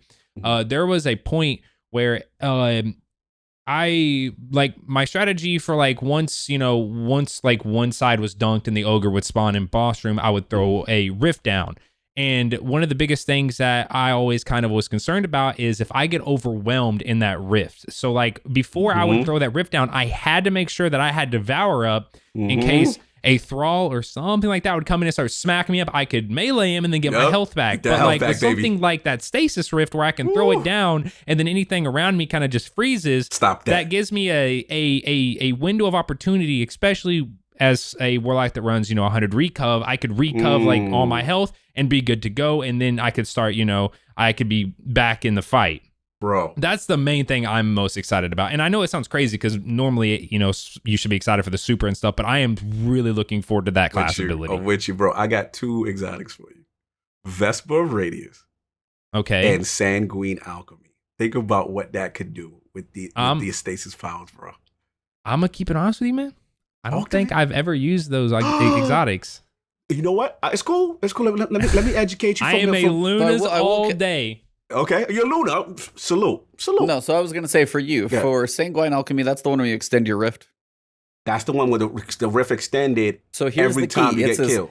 Casting your rift generates a shockwave that freezes. It's not a continuous freezing. No, I know that's not going to continuous freeze. I know. I'm just letting you know. But I'm just saying that once the freezing part stops and you're still killing, the basic rift, if it heals, right, will still heal you. For example, if I run Stormcaller, right, and then when I got my little Arc Souls, right, Arc Souls will last. If I got Sanguine on, Arc Souls, as soon as the initial 10 seconds or whatever is the rift, the Arc Souls will go away, right? But the rift stays down, and I'm just getting hit as long as I kill. It's almost like a Devour. You know what I'm saying? People don't use it. It's very powerful. And then Vesper, what'll be cool, Vesper will probably work better with the actual freezing because you'll do the freezing, right? Boom. Now, the more enemies go around you, the more recovery and your rift comes back. So if you're overwhelmed with Vesper based on the amount of enemies around you, this thing is going to be powerful, man. I'm telling you, people are going to start really, I'm giving y'all a game right now. People are going to start using those two exotics. They're going to have a lot of functionality if done right. I'm very excited for that rift. I'm with you, man. I think that rift is going to be very, very, very effective. Very effective. For me, I mean, look, Shadebinder sounds cool. I love the whole, let me get my Lord of the Rings, let me get my Gandalf on, you know what I'm saying? I'm feeling that, you know what I'm saying? And then I think I gotta see how it works with the freeze and the shatter mechanic, how that works, if I'm the person that can do it, if I have both the ability. You know what vibe I'm getting? I think we talked about it, is Anthem. I'm getting Anthem, Primer, and what you call Primer it, vibes. And Detonator? Yes. So I'm getting that each class will have a primer and a detonator. And one will be that, freezing, and the other one will be shatter. And then where we combine, each class can combine, like, yo, I did them, now you do yours. And then we can really get cool, because that's one thing. I know Anthem gets a lot of crap, but me and E always fight for it. And it says they did introduce some cool things, just they didn't have no end game, but they introduced some really cool things. And I think this is Destiny stealing from Anthem a little bit. E, what you think? I'm gonna bring it back to you, man. After you sneeze. But yeah, I think that I love this ability. I think this is really cool. I'm hyped, man. I'm hyped to see more of it. I'm hyped to see what other functionality you got. But what you got, E? So for me on the Warlock, I'm kind of with myfi on the fact that, like, with the explosion from the staff, if all that does is shatter, that feels like an issue. I feel like at first, like, if shattered or if frozen, should shatter. If not frozen, should freeze. Like, it should do both. Okay. But, like, you know, if you shoot it from a projectile, you go up, and there's still more guys coming. If you shatter some of them, but the rest of them that say maybe were marching towards you, those should be frozen. If it doesn't work that way, and the other one's just, like, some damage, and the freeze isn't there too, I feel like it doesn't function how it should in my head, I guess. Okay. Yeah. So I'm hoping that's how that works. Now, the fact that, and we'll kind of get to this too, the melee is basically the same as what your super does. So the melee is the same, like the projectile for freezing. Now it looks like a smaller version. That's what they do when they freeze the hunter in PvP in the little footage we have. Right. And then that's the one where it's like, it's a melee, frozen hunter, and then bam, sniper shot, pops them, shatters them. So there are other ways to shatter. But yeah, the primer detonator seems kind of like the way they're going to go. Maybe it's like set him up, knock him out. I just don't know how required the frozen before shattering is going to be, especially for the super, for the Warlock. Overall, I think it's pretty cool. Just like if you, and especially if you can just like projectile, just like freeze half a room or something. Bro. And then especially just the Titan starts running through just slides, and you can just like clear half a room. Bro, let me like tell that's you, got man. potential. One thing I'm sorry, get my file, I'll let you go. I got something after you.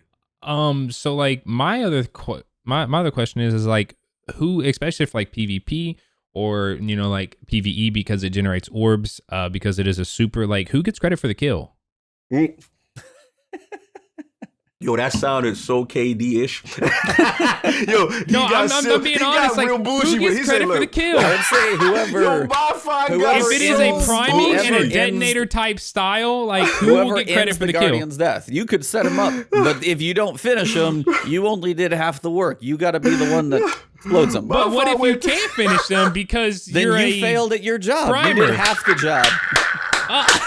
But what about the other guy that came in I can weaken a guy with but he's going to shatter and take the kill. As the king of assists, by the way, I can tell you, I can throw grenades out all day and hurt people, but if I don't get that last bullet in, that's all them and not me. Believe me, I'm the king of assists. I'll have a KDA that looks higher than it should because I tagged a bunch of people, but haven't killed anybody in the entire match. Yo, so shout out to myfi for being messy at the KD report or Stasis. He like, that's nice, but who's getting the credit? That's what I'm wondering. Salute to you for being messy. I love it. Your PvP messy is lit, man. I gotta respect that. Yo. It's a good question. I'm gonna have to say, whoever does the shattering gets the. Okay, they have the footage. The Titan comes down, does the slam, and freezes. The Warlock comes in and does the shatter. The Warlock just got all those kills. I have to assume. I would assume too. I would assume too. That's the way I would. That's the way I would read the situation. You're gonna get a lot of assists, but I don't think you got those kills. VAG says Ebontis have over 9,000 assists. I don't even. My assist number is probably insanely high. I'm sure. I punch too much and I assist too much. I just can't kill anything. So what I was gonna say before myfi had the most hilarious line, was that one thing that was really cool as far as the freezing melee is one thing I loved about when they redid Top Tree Dawnblade, right? Is we finally had a projectile, that solar projectile fire. Raw, right? I love Celestial Fire. It's something cool about having a projectile melee. So to have this, again, giving y'all some exotic game, man. Let's get them claws of Amankara out. Let's dust them off, man. Get two of those bad boys. You know what I'm saying? Start freezing things up, man. What you think, man? What's the exotic that restores health on melee kill?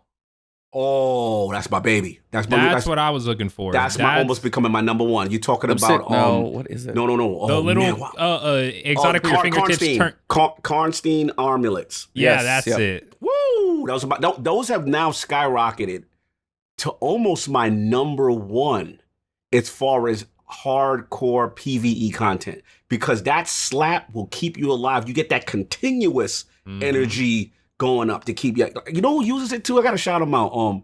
Shout out to, I think it was Ares. I was watching Ares one time. He doesn't play Warlock. I thought it was him. If somebody was watching, maybe it wasn't Ares. It's like Ares is a hunter through and through. He's a hunter. You're correct. You're correct. It was somebody else I was watching that was doing solo prophecy, and they had Karnsteins on. I'm like, you know what? I gotta use them more. They're so effective. So effective. They are. Believe me, one of my Titan solo flawless runs was ruined by a not quite punch. So if that little heal would have been in there, believe me, yeah. But my Titan was. I did that on the wrong subclass, but I finished. So anyway, got the emblem either way, even if it took me like I think it was 4 damage phases too. So no doubt, patient and persistent. So Warlock, Shadebinder. Now, I wanted to ask you guys this. We'll get to the Titan here in just a minute because that's more me. This is you guys. The way they have these subclasses set up, this is kind of they've mentioned as an experiment with the way they want to do subclasses. This, like when we got the Warlock articles, the first time we got to see aspects, and we also got to see fragments. Now, the aspect specifically is one of those things that you equip, and that's what allows your rift to freeze. Without that, it won't be doing that. So we know that's how that functionality gets there. We also have the fragments, which are going to say defeating frozen targets with weapons grants you super energy. So you have this way to like customize your build, which seems fairly cool. Right. But you have one super. Now, if this is an experiment, and we'll dig into the aspects and fragments here in a little bit, I wanted to ask you guys, take your current subclasses, Arc, Solar, and Void. Yeah. If their experiment is to consolidate those down to one super, not 3, what do you want left for Arc, Solar, and Void? Ooh. What remains? So like Solar, you got top and bottom tree. Dawnblade, Dawnblade, you got Well. Good question. What are you keeping? It's a good question. Yeah, you can only keep one. Oh, I got my ideas, but I'll let mine get in there. Unless he want me to jump off. So the here we'll go. What's your just to make sure first? Go Solar first. So like, which one would I keep? Yeah, you can only keep one super per subclass. So like, you can only keep one Solar super. That's so tough because like I love top tree for like you know like Solar especially is unique for each 3. Right. Yeah. Like, we'll picture Golden Gun 3, 6, and then also Blade Barrage. Yeah, for Solar on Warlock, top tree for just skirting all over the place, just going fast. PvP, yeah. Middle tree for you just. If you ain't got nothing else to run, I'd always just run middle tree. And then I've actually been recently using bottom tree just for because like as someone that always runs top tree for PvP and then middle tree for PvE, I've been experimenting with bottom tree because like even though top tree your Dawnblade does track a little bit, the tracking on bottom tree is unmatched. And you keep getting it back a little bit when you get and then like the solar explosions and stuff, which can then chain into like other kills. Such a good subclass. I really don't know if I could choose. I think that like if I was a PvP person, top tree. If I was a PvE person, I still want to say top tree because top tree is so much fun. Top tree is so fun. Yeah, that's it tough. is. You gotta be picking between my kids. You got two more sets of kids to go through, so pick fast. It's tough, man. All right, look. Okay, so next up is what? No, hold on. I want to see Cognito Solar. Okay. Man. Oh, this is evil. I get to do it to my Titan, so don't worry. If I gotta say super, as much as I love Dawnblade, I think I gotta say Well, because Well is just functionality. It's just functionality, and it's the only out of the 3. It's the only support one. So if I'm gonna sacrifice the offensive supers, I'd sacrifice Dawnblade to keep Well. As far as I need my Celestial Fire, that's coming with me. So that's from the melee. Rifts are all pretty much the same. And the movement, I need my bird movement, that little free Twilight Garrison we got going on, you know what I'm saying? Like, I love that. So that's probably it. As far as the, what is it, the grenade? The grenades are the same, so, just the super, just that side of the tree. Just the super? Yeah. The rest is all going to function the same way, because you get to pick your jump, you get to pick your grenade, you get to pick your class ability, the super side. If I would say we got to keep, for balance, we'd have to keep Well. Because the other 2, when we get to them, Stormcaller offensive, whatever which one you want to keep, and then Nova Bomb is Nova Bomb, baby. You know what I'm saying? It is, So yeah, I hate that. I love Dawnblade. Don't get me wrong, especially bottom tree Dawnblade, especially. You know what I mean? So yeah, that's where I'm going right now. That's a tough one. That's a tough one. But myfi for Arc and Void, since he just went through his really fast. I already know. Void, the Devour. Yeah, I love Devour. Like, that's so easy. Like, yeah, I've been experimenting around with top tree because I believe Devour is bottom tree, right? You're right. Okay, just making sure. Top tree, I was actually, experimenting around looking for, some new builds to talk about and whatnot. And I think it was a Void day for Solstice. And keep in mind, I only got one character done for Solstice, and I refused to do the other ones. I just couldn't do it anymore. But during one of those days, I was using bottom tree, and I was like, okay, slap on Graviton Lance. I finally got the catalyst fully upgraded. Explosions, if I pudge something with a melee explosions, my Nova Bomb, hits and then explodes out and just like seeks things and whatnot. And I was like, I love top tree. Middle tree, I absolutely cannot use ever. I do not like middle tree. Middle tree, the only time that I liked it was whenever that grenade in that exotic controversial hold. Yeah, believe me, I hated that damn thing. Handheld supernova. I hated it, but here's the thing: stuff I hate, like I also love using. So like, yeah, that's natural. Like, so I like PvP, man. I would just run around and throw that, but like I wouldn't even pop my super because the super was so bad. Like the super didn't make sense. Anytime I would pop super. It was just a running game until they eventually would just outrun me and my super would be over. Yeah, that's a fact. 100%, it'd be bottom tree Devour. Yeah, I mean, it's hard to fight you. You're making all the valid points. I mean, I will say this, though. I do prefer, even though it's going to be bottom tree by landslide, I do prefer the Slova bomb. Oh, 100%, It's something about the Slova that even though it's slow, you could not be accurate. And those 4 little projectiles then jump out and start seeking you. Yes, like, I love that. You know what I'm saying? And then another thing that's underrated about Top Tree is most people don't charge up the grenade. Yeah. Like, you can make your Axions crazy more powerful and then make them split into 3s. You know what I mean? Like, I love throwing that. So I actually use Top Tree a lot for PvP, actually. But Devour. Like, it's just so hard to beat. So hard to beat. Then you get the constant Devour cycle. If you kill someone with the grenade, then Devour kicks in. If you kill someone with a melee, Devour. Now remember they recently added when you kill someone with the super, Devour. You know what I'm saying? And it leaves the they actually buffed the the little bubble that remains after the Nova on bottom tree super. Vortex. Yeah. So and it's just so powerful. And then like I said, we both love Karnsteins. You throw Karnstein in you're tanking stuff. Now here's the thing. I'm not going to run. So like my build with Devour is like the stars have to align. The stars have to align for this to work. And they are currently aligned right now with the seasonal artifact. Throw on some armor-piercing rounds on a void weapon with Nezarec Sin, bottom tree, and then throw on Breach Resignator, and you're 100% getting every, like, supers are back, like, within, like, a minute. You have constant grenades, melees. It's disgusting. It's one of the builds that I've talked about before. And beautiful. And then on top of that, because you're running Void, now you can also throw on Oppressive Darkness. Oh, throw Oppressive Darkness, and then let's just get real crazy, right?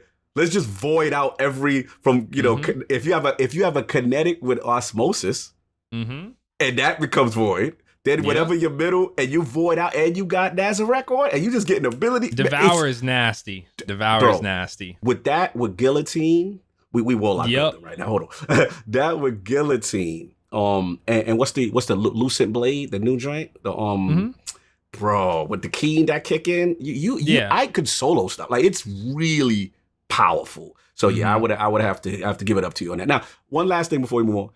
I know middle trees getting killed, but I used to like middle tree for PvP. Like it was obnoxious for a minute. Warp? Yeah, Nim would be obnoxious for a minute. They run away, but if you could literally, I could boof people through walls. I was doing stuff that I was like, they gonna nerf this. Remember E when that? Oh yeah, they did. I don't know round, sadly. We did last word, and when that class debuted, I'm like, when people get a hold of this, they are going to nerf this. It is so ridiculous. And then Supernova handle, which he loves, that's his favorite. The controversial handheld Supernova cannot stand that crap in PvP. It was bad. But that's all I got for what you got. What we got? Arc. Oh Lord, that's tough. That's tough. I'll jump off. Chaos Reach or Lightning Fingers. All right, Lightning Fingers is the win most likely, but I ain't gonna lie to you. My little Dragon Ball Z joint, man, is bad, powerful for solo cutting, man. I hate it in PvP, but in PvE, like that's my Gambit build. I'll use that in Geomags, and I'll rip through stuff. But I think ultimately Palpatine does win. The question I gotta ask myfi though, this is the tough one. Do you take Arc Buddies over, or do you take Arc Buddies and what's the Thunder Crash, whatever the one where you just do it and they explode whoever's in the radius? Or do you take the teleporting of Top Tree with the whole, the arc web grenades, that chain, and like that's my only, it's tough for me. You know what I'm saying? So where are you at? So I don't remember if it was a exotic or if it was a subclass like selection in D1 that whenever Stormtrance came out, I think it was a subclass selection where you would always get Landfall. That's what you were thinking about. Yes. Landfall. I can't remember which one it was, but Landfall with, and correct me if I'm wrong, Arc Buddies is on the Landfall one, right? Yes, I think it's that's top bottom tree. That's bottom tree. Yeah, bottom tree. I don't know what it is. Like, I can't get away from it. I love Landfall so much, and plus the whole, I believe if it's your melee and your super, or no, your melee and your grenade are filled when you pop it, then it extends its duration. That's Top Tree Transcendence. That's Top Tree, yeah. Wait, that's Top Tree? Yeah, it's tough, bro. It's there's two great perks for each one to separate. Yeah, it is. Now I don't use Middle Tree. I'm gonna be 100%. I recently got a good pair of Geomags. With the intellect build, bro. Geomags with a high intellect, and then you get topping off Chaos Reach every 5 seconds, bro. You gotta run it, man. I'm telling you, run a high intellect. I have never been a Middle Tree guy. So I would say I agree with you. Shout out to New Rad. God bless you. You could use Middle Tree and PvP. I can't. God bless you. The reason why I would say give it a try with a high intellect build is not only like it is extreme DPS against bosses with Geomag. And then the other thing is people sleep on ionic traces. So what it is, it almost acts like a mini, what you call it, Crown of Tempest. Because what will happen is you keep getting kills. And those little traces come back and they're giving you super energy, melee energy, grenade. Like it's a little flow. It's powerful, man. Like trust me, it's very underrated. I know the other two, if you put a gun in my head, are better. I feel so, but I've had a lot of effectiveness with it, man. Gotta give it a shot. Give it a shot one time. But yeah, back to yourself. I think it was this most recent GM. One of our teammates actually ran Chaos Reach, and we were putting in some good damage. I think we actually ended up beating it with his Chaos Reach, but I've just never, I don't know, it's like Arc is my most underused. Like I don't use it hardly at all. So the Arc is like, what is it? Is it Void for you first and then Solar, or is it Solar first? Solar, Void, and then Arc. Arc is dead last. I rarely ever use it for PvE or PvP because like I feel like Top Tree is more dominant. Or I feel like Top Tree, if you can master the movement, which I know I haven't, but I've just seen someone with a mastery of Top Tree and like how fast they can move and how evasive they are. Top Tree, I believe, is like 100% the best PvP class for a Warlock. Now, I've seen some people that are nasty on Arc or on Stormtrance for PvP, but I don't know. It's just something about someone with a Top Tree that has mastery over the movement. That I feel like that's just king for when it comes to Warlock subclasses for PvP, and then for PvE, it's like, well, you have well as well, you have well, or you can run like Oppressive Darkness with like a Void subclass. I feel you on that. Arc is just one of those things that I just kind of look over. I just never use it. I feel you. Listen, man, you're making valid points. Nothing you said is incorrect. Like I said, I think I do use Arc a little bit more. I think for me, it's tough. You're right. It's tough because both, It's I think I love making you guys uncomfortable. This is fun. Actually, I'm gonna say something controversial. I would say I use solar less than most. Solar is probably my least used. Not that it's not good, because everything you said with the movement and everything you said with the well, but it's something about being very offensive. I like about. I mean, well, Void is number one for me as far as functionality. I feel you can just survive everything, and Void I actually use for PvP as well. So I would say Arc is my middle. I'm gonna go Arc in my middle. So don't get me wrong, but it's all close. Solar is great. You know what I'm saying? It's you're a helpful raid you're a helpful Warlock in those raids, running those wells all the time. Yeah. No, you're not.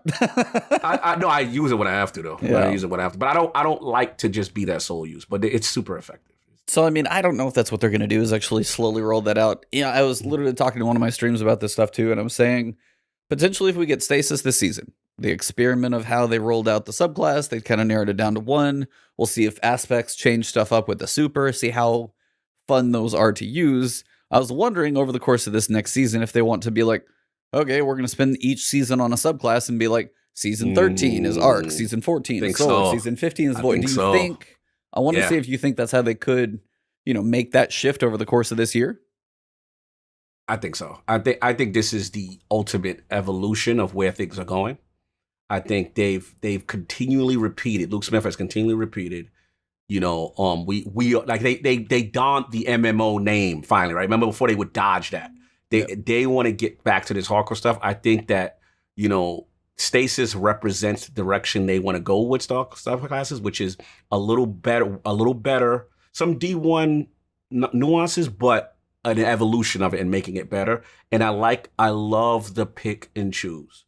I love that, because we all have to admit the way it is with D2 right now, you're stuck that whole thing. And it's something we right now we're like killing ourselves cringing if we had to pick based on your great question. Well, then what if your two aspects were going to be like, hey, if I'm going to run the Arc subclass, I've got Arc Buddy and I've got Blink with my super.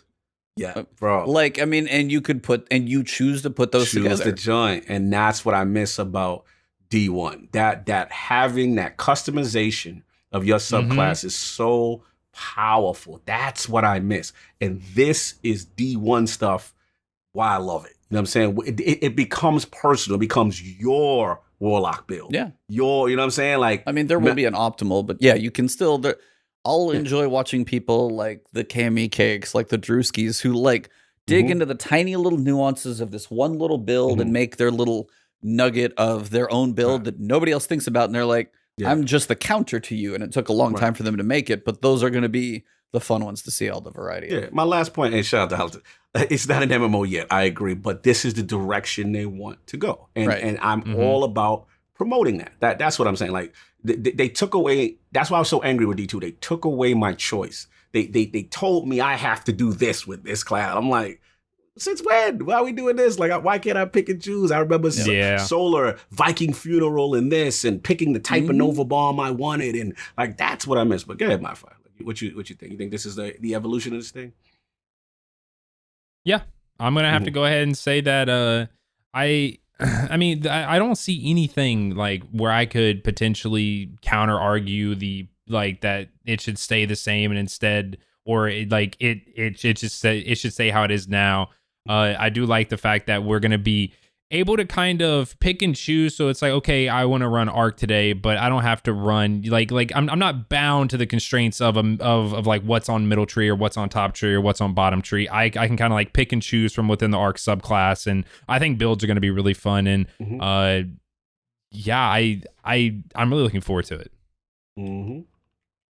Big time. Yeah. E, think so? I mean, that's my guess. I'm the one who said it in the first place. So yeah. But I mean, I like the idea of what potentially the aspects in the fragments bring, because the aspects, depending on how many you have, how much customization they get to them. I mean, maybe you have a Slova Bomb versus a Nova Bomb. And then you also look into some of the aspects themselves actually have more fragment slots than it looks like others do. So maybe an aspect that changes your super to be something more substantial, it has less fragment slots, but an aspect that makes your rift freeze people gives you more fragments for a little more customization that way. So I'm that because they have the number of like fragment slots, and then you see the choices down there. I'm like, and they're not all the same. They're like not all aspects are created equal. So I'm kind of wondering how that's. I'm sorry. No, and then like the fragments, and one other person I want to ask you guys too was wondering. They're like, oh, I don't want to grind for these things. I'm like, I don't, in my mind, picture these as being insanely hard to acquire. Right. More just like giving you the options of custom. I was wondering how you guys think you're going to acquire the aspects and the fragments for these subclasses. Is it going to be a quest line, or is it just going to be random drops till you get them? What do you think? Because I don't picture them having. There's not going to be like they're not going to be random rolled. Like, hey, I got a fragment that's got like minus strength, and I'm like, cool with that as opposed to minus recovery from my warlock. Yeah. Like, I think the fragments and the aspects are going to be like certain set, and then you build from there. Would be my guess. But I wonder how you guys think we'll acquire those. Think, man. What you think, myfi?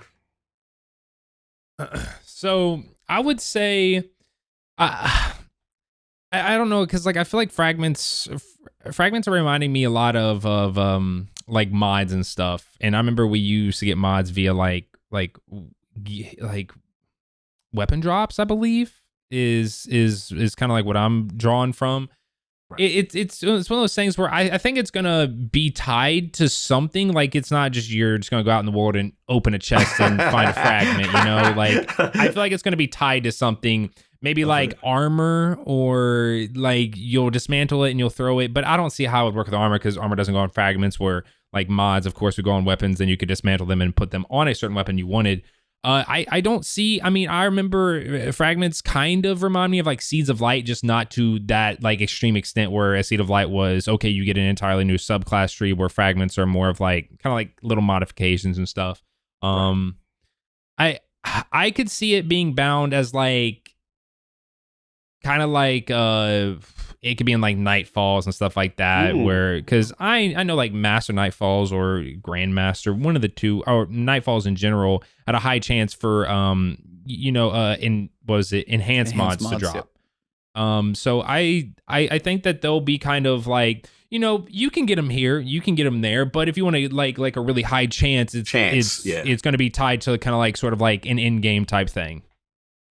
No, I feel you. I mean, they've got a lot of possibilities with this. To your previous point, E, I think it's almost with the fragment thing. I just wanted to double down. Like, I think they're almost gonna go with how I think they kind of gave us a preview of how they did with the armor slots, right? Where it's like, okay, like intellect costs 5, right? And this costs, whatever. So I think it's gonna be cost so that you can't just get too crazy with everything. There's gonna be limits, because some abilities they know are going to be powerful. And then as you can see, and a lot of these pictures that I'm seeing right now, I'm seeing like Whisper of Bonds. Okay, if you put that on, defeats frozen targets with weapons, grants you super energy. It's pretty powerful, right? So, but what they're doing is, okay, minus 10 intellect, minus 10 discipline the minute you put that on. So there's like checks and balances with certain things, right?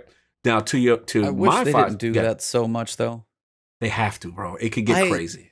They have to, bro. The stats, they can be beneficial, but it's just like, it bugs me that that's how they balance stuff. What would you prefer? Just take the stats off of there. The stats are not that game breaking in the first place, especially for, I mean, you can have good builds, but that's literally the point. So let me choose how I want to play and then still lose stats. That just still bugs me a little bit. I feel it. So you feel it's like counterintuitive to the customization. Yeah, it's like, hey, I want to customize, but I take a penalty to do it. Right. No, I get what you're saying. I mean, it don't feel good. Like I know where you're going, and it's Daddy Bungie. You know how they do. It's like, we want you to have fun. I can't say hey, no, I'm still gonna say I don't like it. I know. Listen, no, I'm not saying you're right. I'm all about the fun. I was like, balance the stuff in a different way, as opposed to be like, oh, you got this like hope. It's like you got this, but then you get the slap. Yeah, you get the slap. You can't be too good. You can't get too crazy now. In check. We're gonna let you play, but just don't go past this yard. Like that's where they at. This is Daddy the Bungie. Dog fence. You gotta stay within these boundaries. It's you're absolutely right. And I would love, I like when they get crazy. You know what I'm saying? I like when they get crazy. But I do hear what you're saying. To myfi's point, it would be cool to throw these into, like you said, Nightfalls and, high-end activities to say, okay, if you want to, there's a higher chance, you can get that joint if you run this or that Master Nightfall and, just get people in these different activities to get it. Now, obviously it will be some controversy if they put him, even though I love PvP, if they put him in PvP, because I could tell the PvE community going to be upset if they, do that. But me, I don't mind. Get your behind in PvP and play these other things. Mix it up. Things are going to be broken. Deal with it. Deal with it, bro. There's always something in this game that's broken. Like, that's not good. Oh, yeah. Absolutely. But that's what I got. But Shadebinder overall, I'm super excited. This is the type of customization I want. I want to choose how my Warlock is. I'm hyped, man. This is the D1 type stuff I like. So I'm in. What else we got? Well, we got subclass number 2. Ooh, let's Mine. I've been letting you guys talk I'm just been sitting back here and be like, I'll just mute my. I'll just be over here watching you guys talk about the Warlocks, letting you guys have your fun. Let's get it. Titan time. It's your time. The sad thing about the Titan, I will tell you. Okay, let's get it. It feels too much like Arc. It does. I didn't want to say it. I felt that way too. I'm going to call a spade a spade. It feels like Arc with a nice skin on it. That's in my head how I feel about this one. Now, freezing stuff, the come down and then punching to shatter. But literally, when you watch the B-roll, from the press kit, when you watch the gameplay, come down and shatter and then punch. So land in arc and then you punch. It feels. I'm not saying they didn't do different animations because the colors and the effects are going to look the same, but the movement still feels very free. Yeah, there you go. Freezy arc. Hail and Teresa. I'm trying to make sure I read it right. Freezy arc. Yeah, I'm like it's Freezy arc. It's it's not going to have Thunder Crash to it. You're not going to be able to go quite that far, but it does feel like Striker. Do you feel you feel cheapened, sir? Do you feel dare I say it was a little lazy?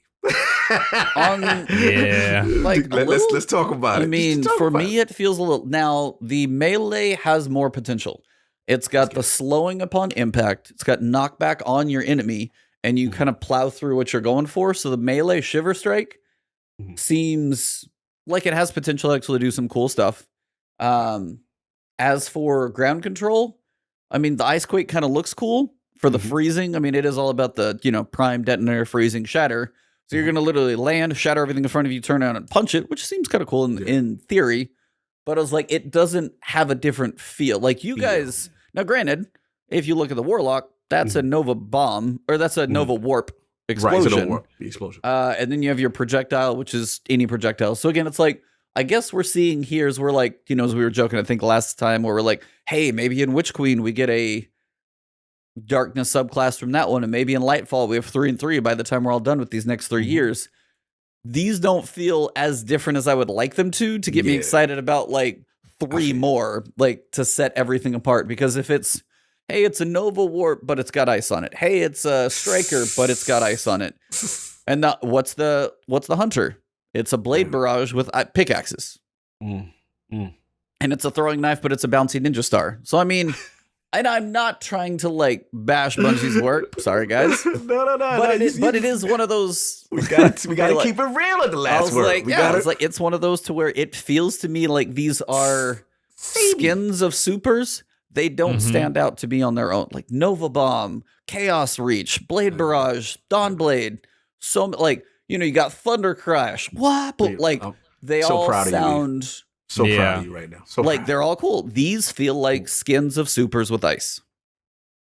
And and that's harsh to say. I was that's harsh for me to say before Beyond Light comes out, because that's just what I read. So yeah, see, Jixel is saying pickaxe Blade Barrage. So it's So it was not to be Debbie Downer in here, because apparently you guys I didn't say anything for 20 minutes of coming here and just shut down the podcast. No, bro. You in your bag. I'm proud. This is stuff Cognito says it gets killed. So I'm glad you said it. So I'm not that it got killed by you. I'm just saying sometimes other people kill me. Because I don't want to be Debbie Downer either. But I felt that in my heart too. But I was like, I'm just going to keep this in. I want to see what people say. No, I will call a spade a spade. I will absolutely do that.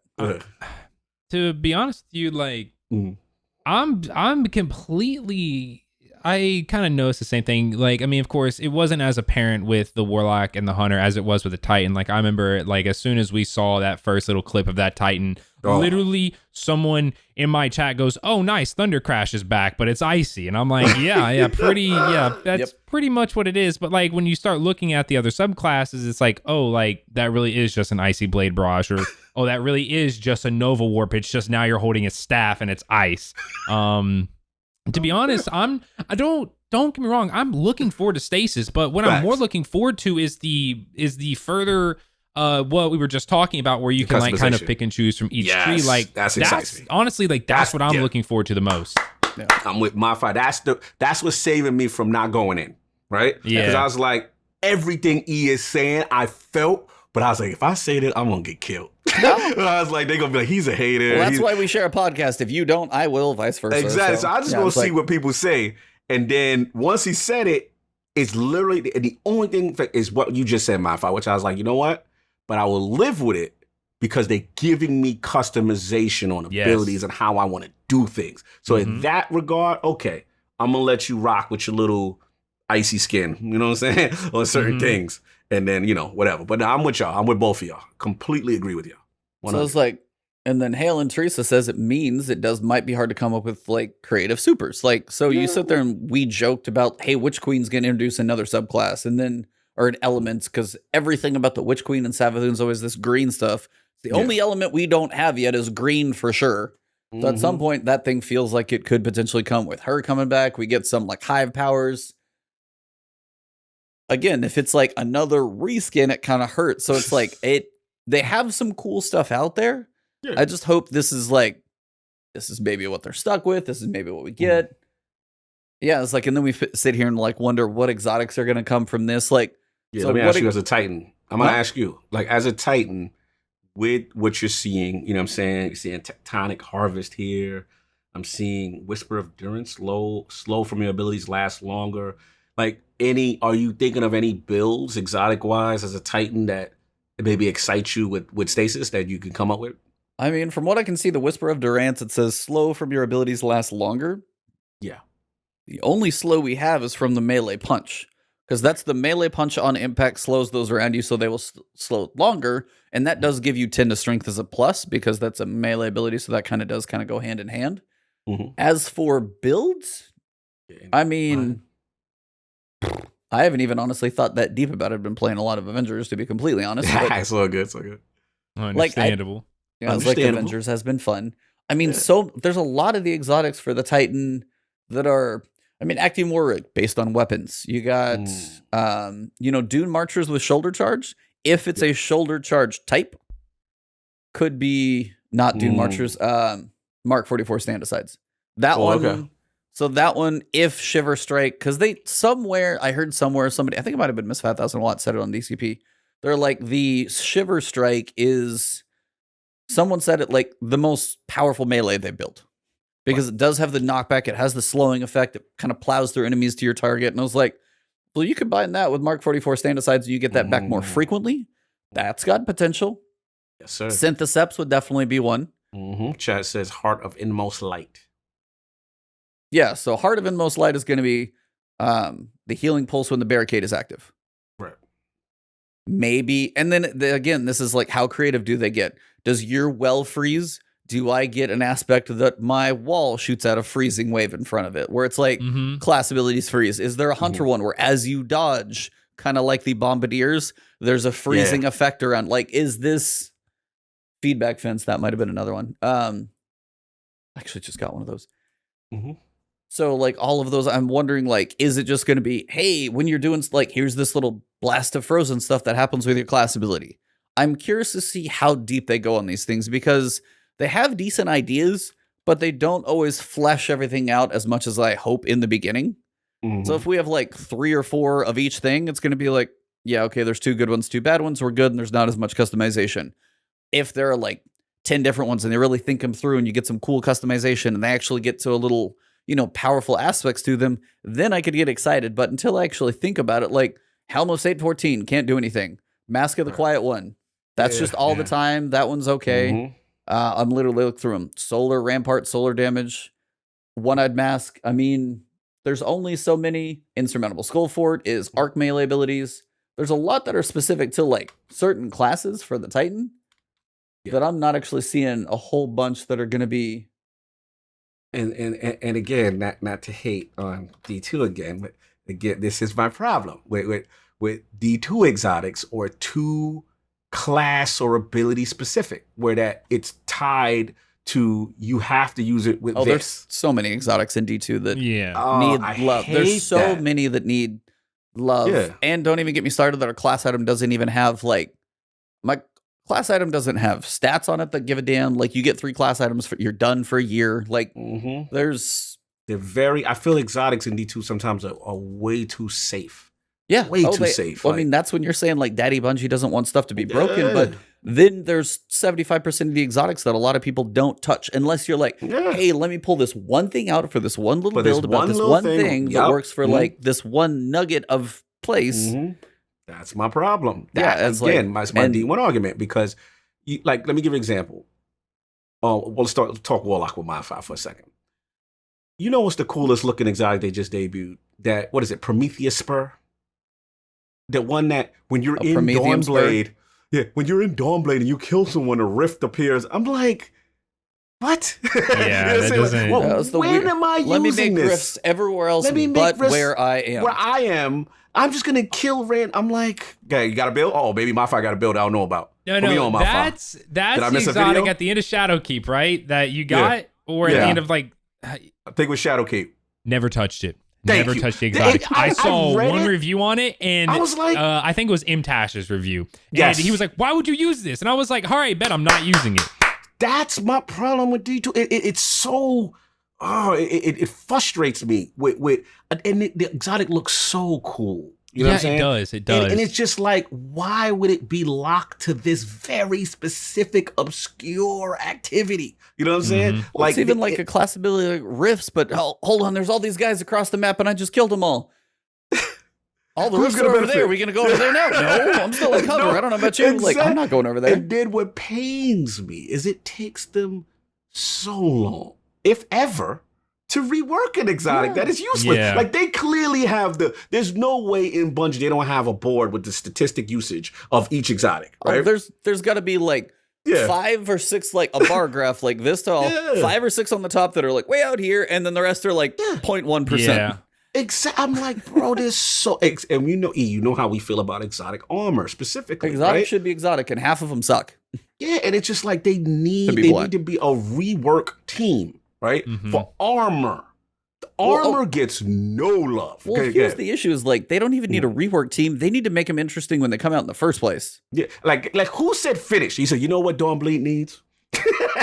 Yeah, like who was in the meeting room? Who's doing this? Yo, you know I can make rifts over there. I can make them over there. It's so cool. What are you doing with them? Smack that dude. I want to be in that pitch where like this person created, this person approved it. Somebody above was like, cool, let's put that in there. And somebody's going to spend time to build an art asset, which looks amazing, on something nobody uses. That nobody uses. Bungie, I love y'all. But it's just like, man. I was like, I wonder sometimes. Sometimes, bro. Especially this season's exotic, or this year, a lot of this year's exotics have been questionable. I like for my Titan. I can't remember one of the ones where. What's the one? If I do a finisher punch, I get an explosion around it. Titan's Ramparts. That's it. Yes. No, okay. Now Titan's Ramparts, you can shoot through your towering barricade. That's not bad. That's not bad. That's not bad. I like that that. one's not bad. I like that. But the one where it's like, if you punch or do a finisher, a melee ability kill or a finisher, you get an explosion. And the bigger thing you punch, the bigger the explosion. You're telling me you want me to go punch a boss? You're out of your ever-loving mind, Stomp Mechanic.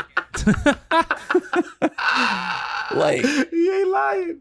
Hey, yo, exotic armor. Whoever's on the exotic armor team, we gotta have a conversation. Well, then, like, okay, so we gotta have a conversation. We get Beyond Light, we get 3 more exotics, and we're sitting here like, I don't know how many exotics we're gonna get. Again, expansion, hopefully get more than 3, but how many did he get with Shadowkeep? They introduced them throughout the seasons, but I can't hardly tell you many of them that came out all year long. Weapons have been better. You know, shout out to Effigy, shout out to Witherhoard. I did like, thought those were better. I really thought those were unique. But exotic armor, Bungie, we need to have an intervention. We have to sit down, and we have a problem. and if you're not going to make new ones, then we need to rework old ones that are not getting any use.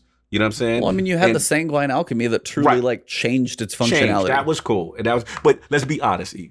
We know it's damn still well not getting used that much. It didn't get used that much, but we know damn well that was getting changed because the original perk allowed you to put the rift down and see people, and they knew trials was coming. So that was out of necessity so trials would be broken. That's the real reason why that was joined. It was making up. But continue. No, it's just, apparently this is an exotic rant. But I mean, we've talked about this before. It was like, I mean, when we started our podcast in the middle of Curse of Osiris, still don't know how we did it. We're at episode 119, so thank God it made it. But we're at a point there, and I cannot remember how many times I screamed into the microphone, not literally, but I was just like, exotic should be exotic. And right now, again, it was that time where not a lot of, like, the weapons weren't feeling it. How many people pick a Gnawing Hunger, and the only exotics you typically use are heavies? Yeah. Yep. One, either because you have to, because of barrier mods or the mods that you have to use in the first 2 slots. And then you're looking at, so there's so many weapons that you don't get use out of that we've all acquired. And Xur's this weird thing. And we need to put that vote for you, which is the exotic, being able to use the thing, the anti-barrier and all that stuff. So we can, how fun would it be to use Rat King, you know, with an overload thing on it, right? Yeah. Like allow the slot for the champion stuff to be on exotics. So then those old exotics get functional. How fun it would be to use a lot of these exotics that no one uses anymore. All weapons should just have an overload, a barrier, and the third one, unstoppable. Yeah. Every weapon should be able to use those. So you have a choice of what your loadout's going to be, of how you're going to attack it, not say, you get to play with these 5 weapons this season. Yeah, oh yeah. I think it's Bungie's way of pretty much just trying to like pretty much trying to force people not to use the same weapons for every season in hopes of then they won't get as much backlash of, oh, well, I just use the same guns all year. Like there's no point for me to go out and grind these different guns, where I think Bungie thought maybe it would actually do something, but at the end of the day, it's like, okay, well, I have a scout rifle, and I use that just for that one activity. If you're going to make me use scout rifles, buff them for the love of God. Come Beyond Light. Snipers, too. Yeah, like snipers. I mean, they haven't even thrown the mods on specials. Like, what if you could, like why am I blanking on these things? Overload. Fusion rifle. Done. They're marching at you. Shut them down. Just hit them with like a few bolts, and they stop in place. Yeah, scouts need love. Snipers need love. Shout out to I've been using a lot because I got the Callus finally. It was Borealis, and I'm like, man, Borealis is really effective. Too bad it doesn't hit hard. The snipers are just so trash that I'm just like, damn, this is really effective. Borealis is used by the data people, Fallouts, the Mercules, and everybody else to measure distances. That is all that gun is used for. That's literally what it's used for. No, you mean Darcy, though. Darcy. Darcy's that's Darcy. Yeah, Darcy's this one. Borealis is the switch. Sorry. Borealis is the switch one. But it's just funny, like you said, right? Darcy's just used for that. Darcy is 100%. Now, it's like, they did get a buff to the damage. They gave it like 4x, but it's, are you going to use that over your other heavy slots? Like, Darcy, if it was a special, then you could use Delirium. And again, some of that stuff just, there's so much we don't know about Beyond Light.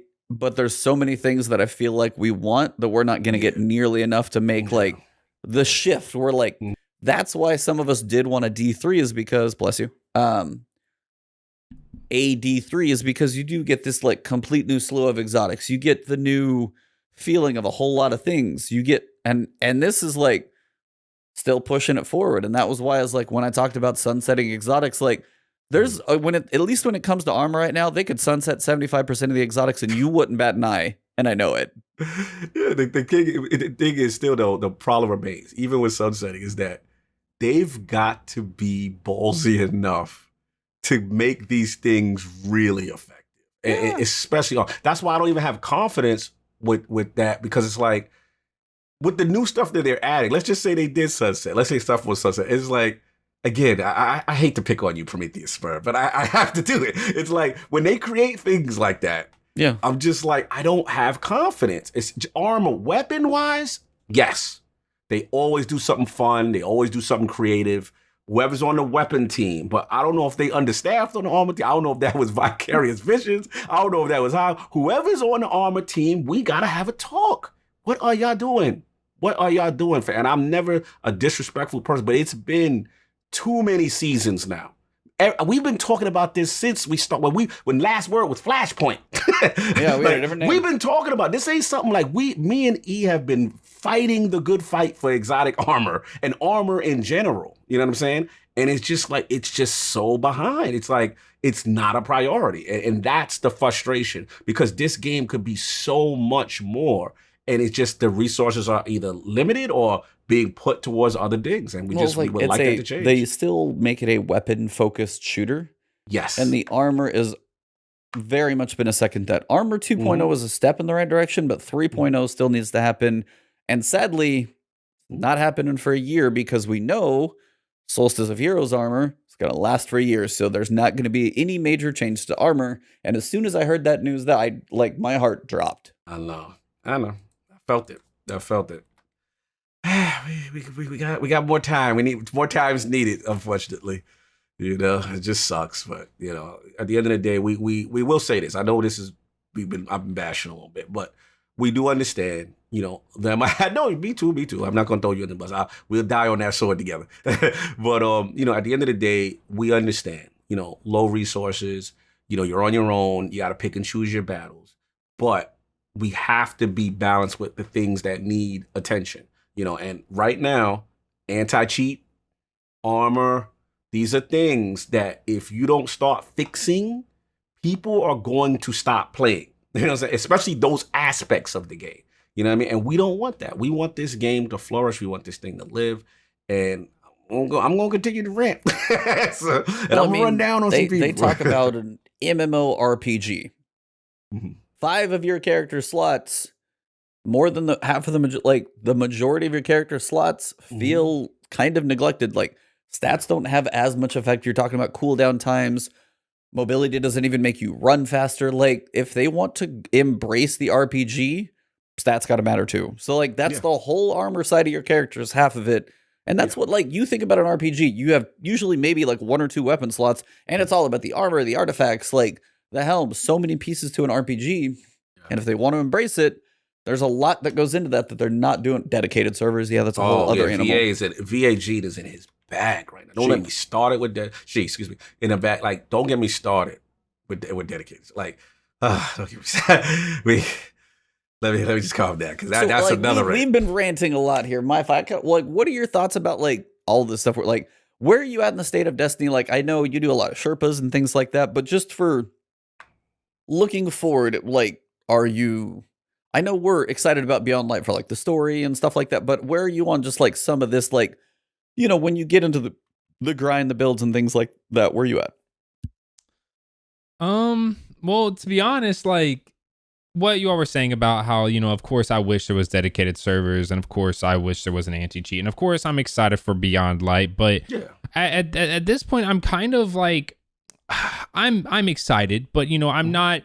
Like if you took my current energy or how, you know, I am, you know, kind of feeling about Beyond Light, and then, you know, compared it to, you know, how I was feeling about something like The Taken King, or, you know, like one of those other bigger expansions that were coming up. Not to say that I'm not excited, because I most definitely am, but I'm more just kind of weary because smart.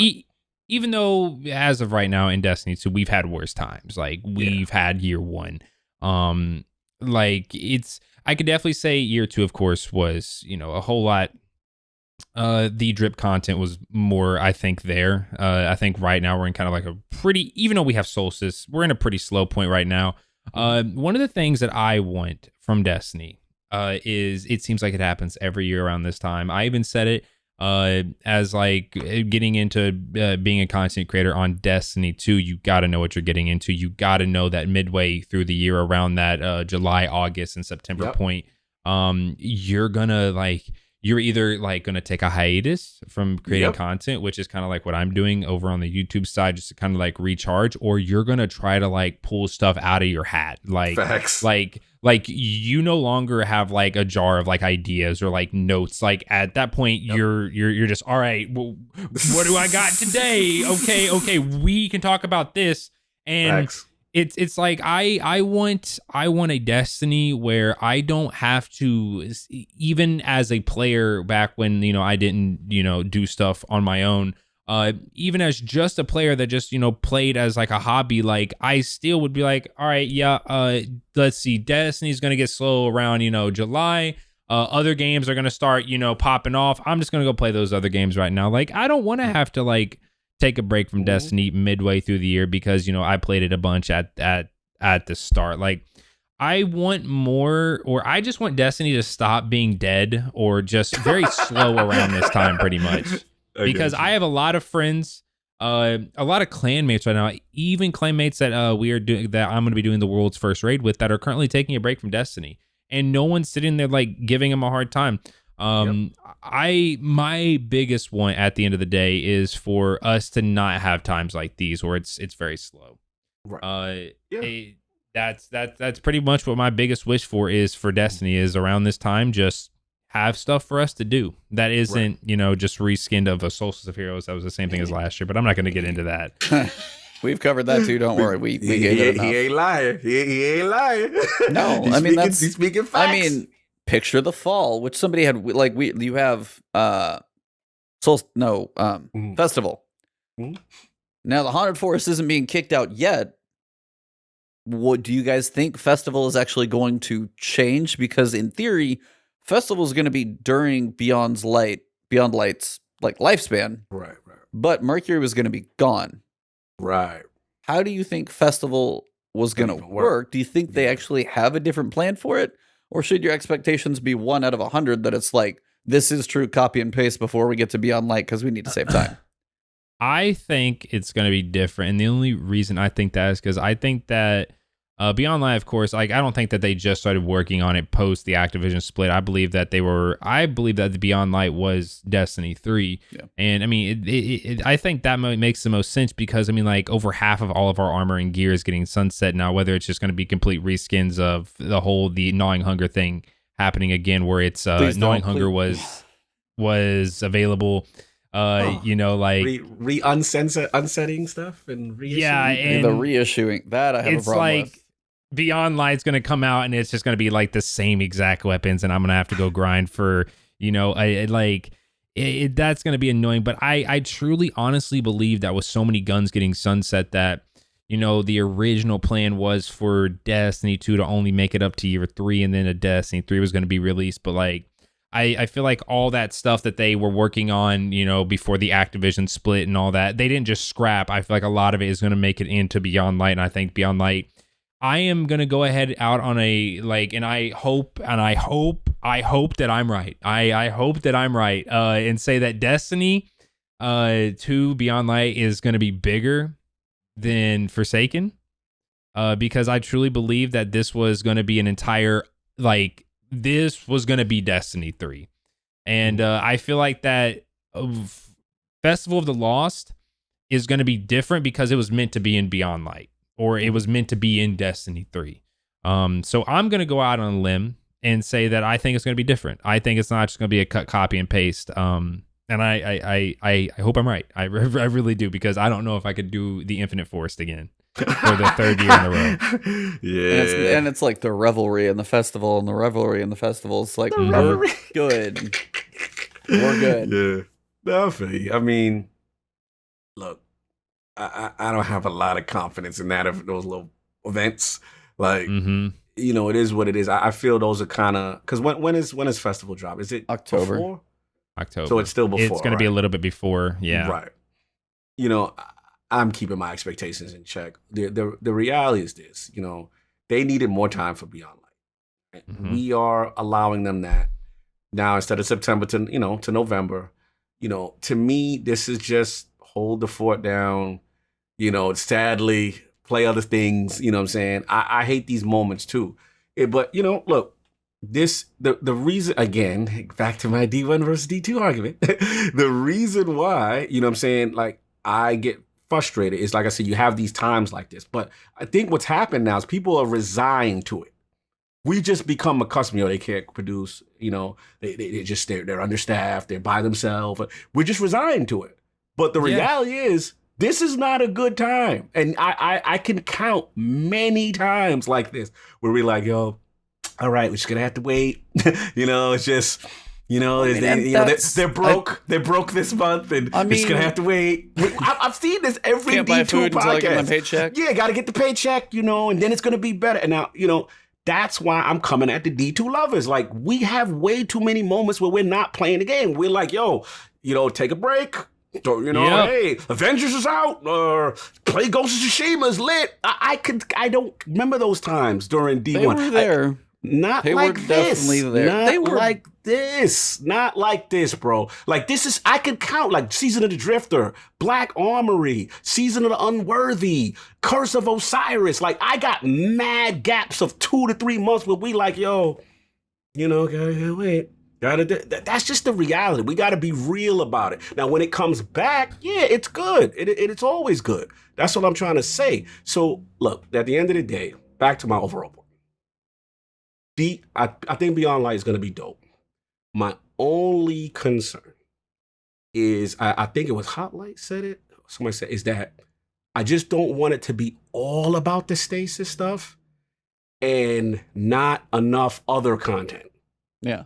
Because it's all just Europa, Stasis, and everything else is neglected because we're losing 7 strikes. We're losing 7 strikes. Mm-hmm. We've only got 1 Gambit mode. Crucible's being simplified. We're losing planets. We've got a lot. It's got to be a massive DLC. I was like, I hope, right? I think it will. I got confidence in these fall expansions.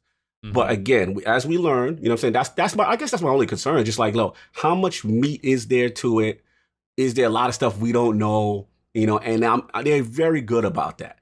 But that's going to determine the success, because there is, I don't want to say red flag. There are little warning things, like E is saying, the amount of strikes leaving, the amount of the daily activities. You know what I'm saying? And look, shout out to Wallcrawler. I think they are holding back. I agree with you. I think we're not getting everything. They're giving it's drip feed. Give us a little piece, get us excited. Give us a little piece, get us excited. And then we're going to get more and get more. And then we'll see how it plays out, and then we'll rate it. You know what I'm saying? Kind of thing. But that's all I got. You know what I'm saying? I'm in the end of the day, I'm confident they're going to do their thing. They've had enough time. And we just got to see. We're going to see where they're at. But I am excited about Stasis. I just want to make sure there is more. There's still, we got Deep Stone Crypt. We got all this stuff. I just want to know what else as we did get closer. That's it. Mm-hmm. Yeah, I mean, that's kind of the thing. I would it's have like 100% agree with that. Yeah, it's like the gaps in and of themselves aren't bad, but when they try and, it's weird because, like, as you're saying, the gaps in D1, they were there. Now there was less competition for the game. There's a lot more things out pulling strings and stuff like that. But on the other side, it's like you had Taken King, you had the April update, and then we got Rise of Iron. We didn't have a lot in there. Now, granted, what did we get in the interim for this year? Season of Unworthy. Barely counted. But story was kind of cool as they built that. The story is like one of the things keeping me going in this game right now. As the pyramid ships are coming, you've got Aldrin on the possible horizon. You've got the Witch Queen with Savathun pending about a year later. We don't know what the hell is going to happen with, Aramis and the pyramid ship on Europa and the Deepstone Crypt. There's a lot of potential there. And that's one of those things, as you play through this, is like, how much do you dedicate yourself to this? The seasonal model too, as they keep bumping up the light level, I think, for one, we're 6 years into Destiny. As we've been playing a looter shooter from Destiny, and we've been through many evolutions, ups and downs and changes and stuff. 6 years on any franchise is a long time. Oh, absolutely. So, I mean, some of us are truly getting to a point to where we got to take breaks at this point. You almost feel like you have to, just to keep your sanity, to be like, hey, we've got an extended season. September is literally nothing. Right. You're gonna have Iron Banner, a couple weeks off, maybe another Iron Banner before. We know it's Festival of the Lost, and Festival's gonna be in there maybe with one Iron Banner, and that's like they're filling time. Yeah. Yeah. But even if it wasn't, like this season would have been, you log in for the lore every week. Cool, Solstice. All right. Like there wasn't as much to this. So I'm like, I think to wrap up my overall rambling thoughts, which have been a whole lot this podcast. Sorry, guys. Good. Beyond Light has potential.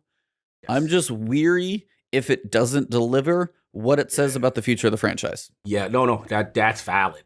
That's valid. That's kind of where I'm at. Yeah, that's in the back of my head. Yep.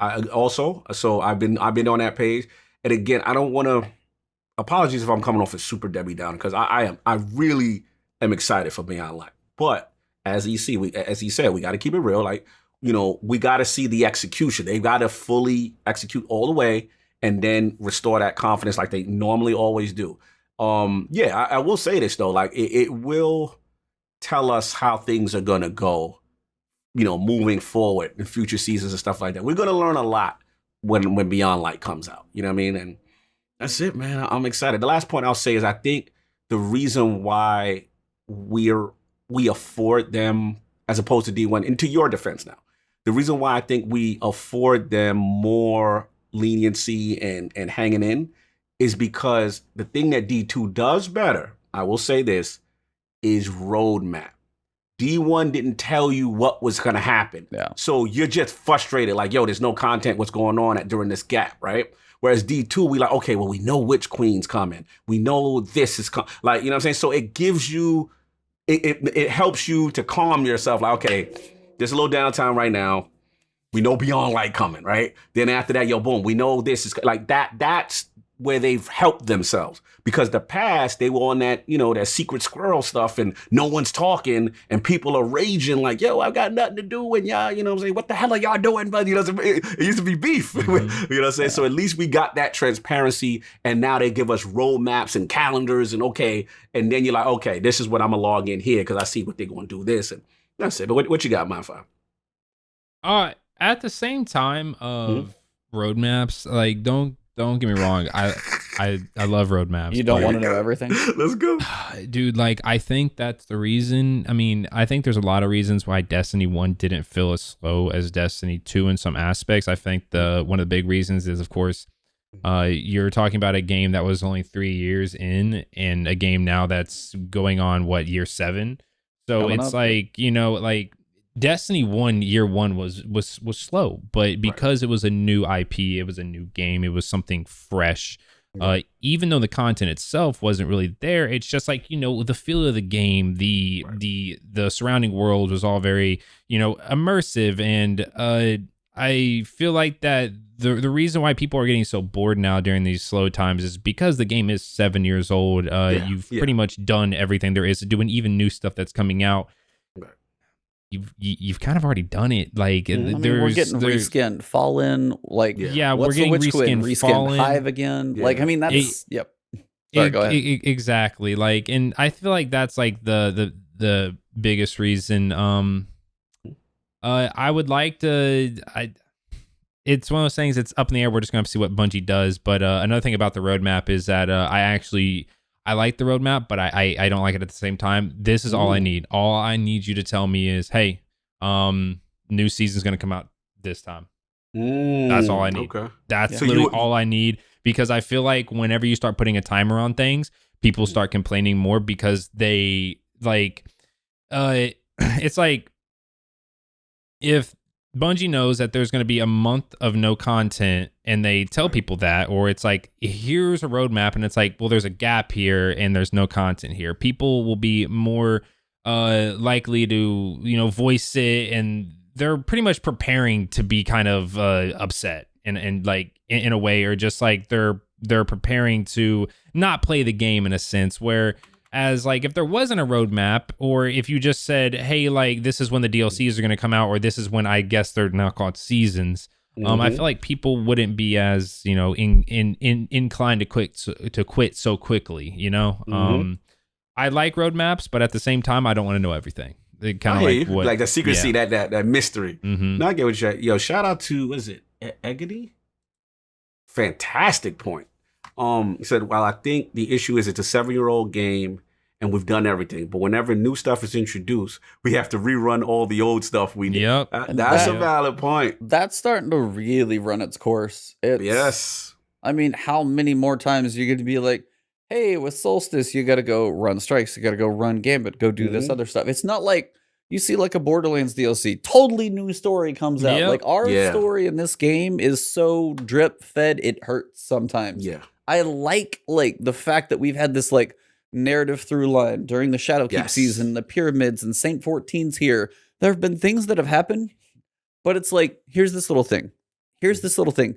If the season's almost just like dropped it, like just dump it in your lap, go experience all of it as like the baby expansions type stuff. It's so they want to keep people coming back, but it almost hurts it so much that they keep you coming back because you feel like if you leave, you're gonna miss something.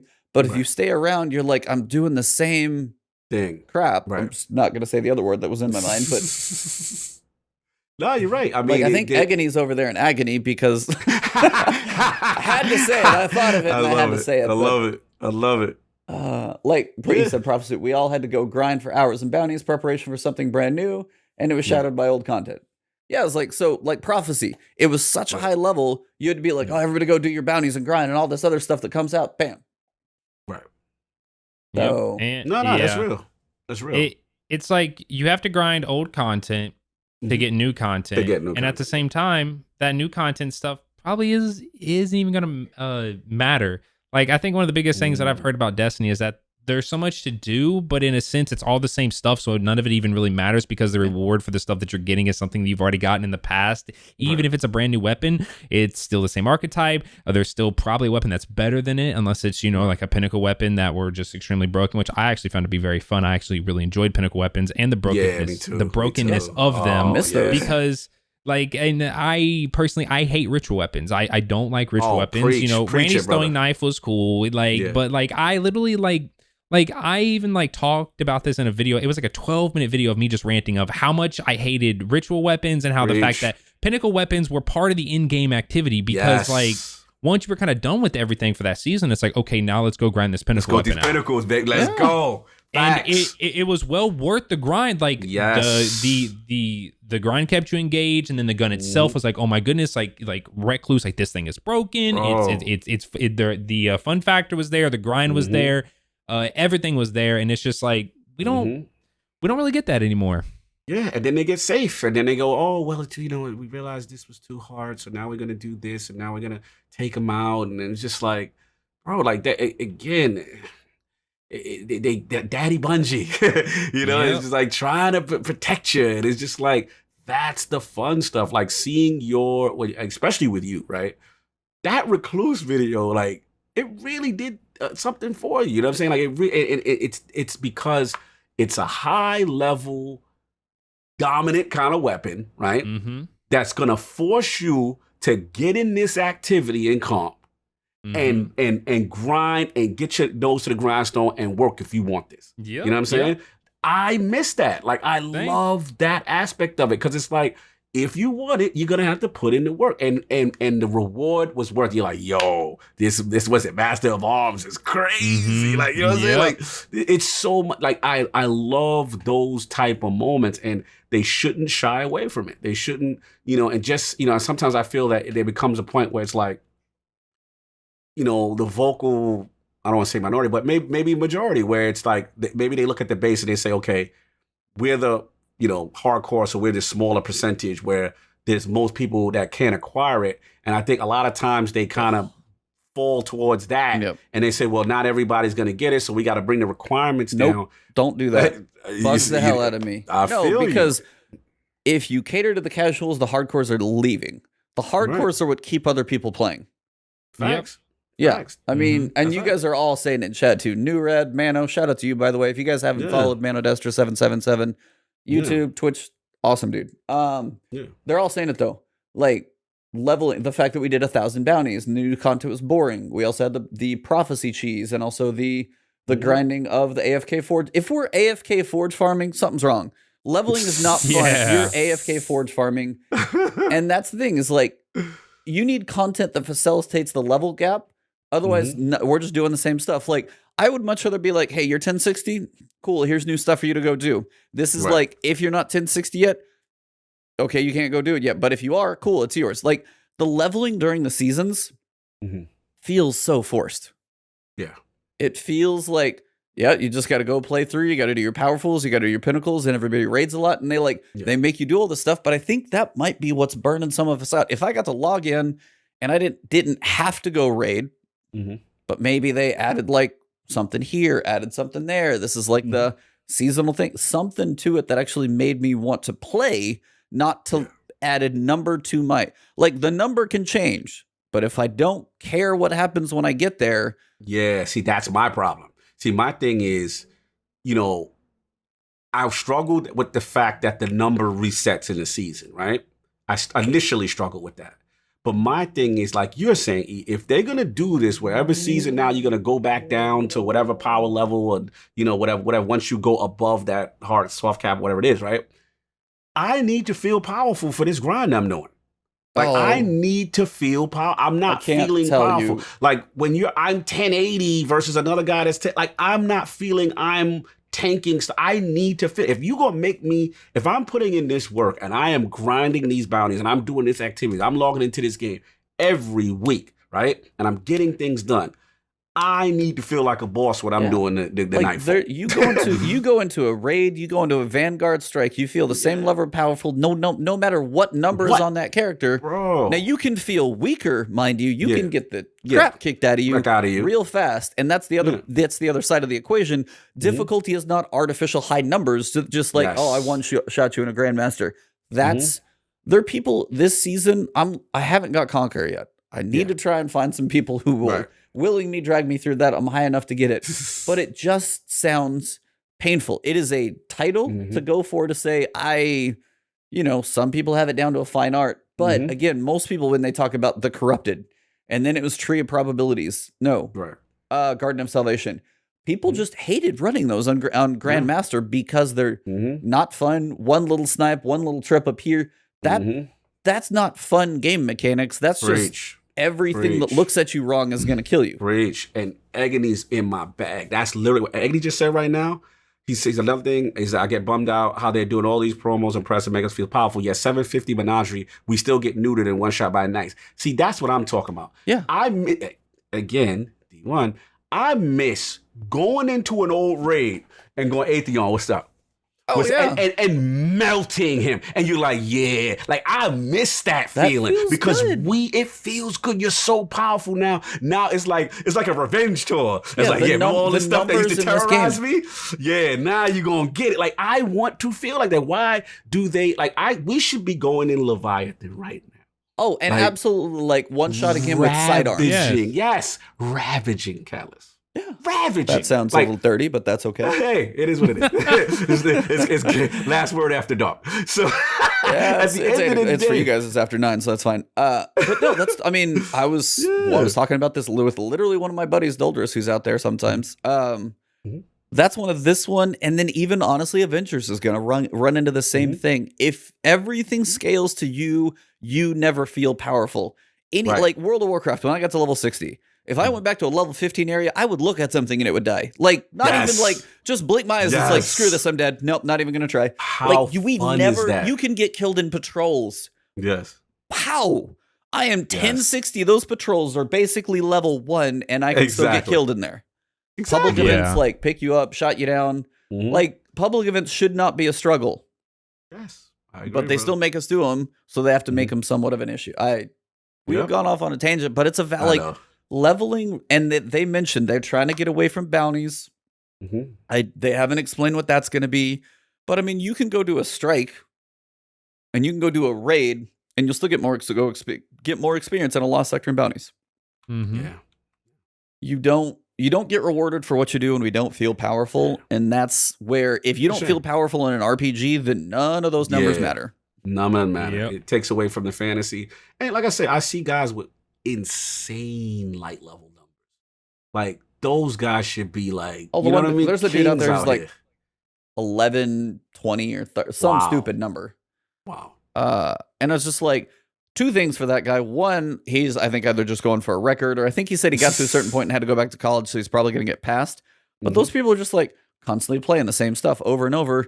And then the worst part is it's stripped away. Yes. Like the whole artifact leveling, I'm honestly going to be okay if it's gone.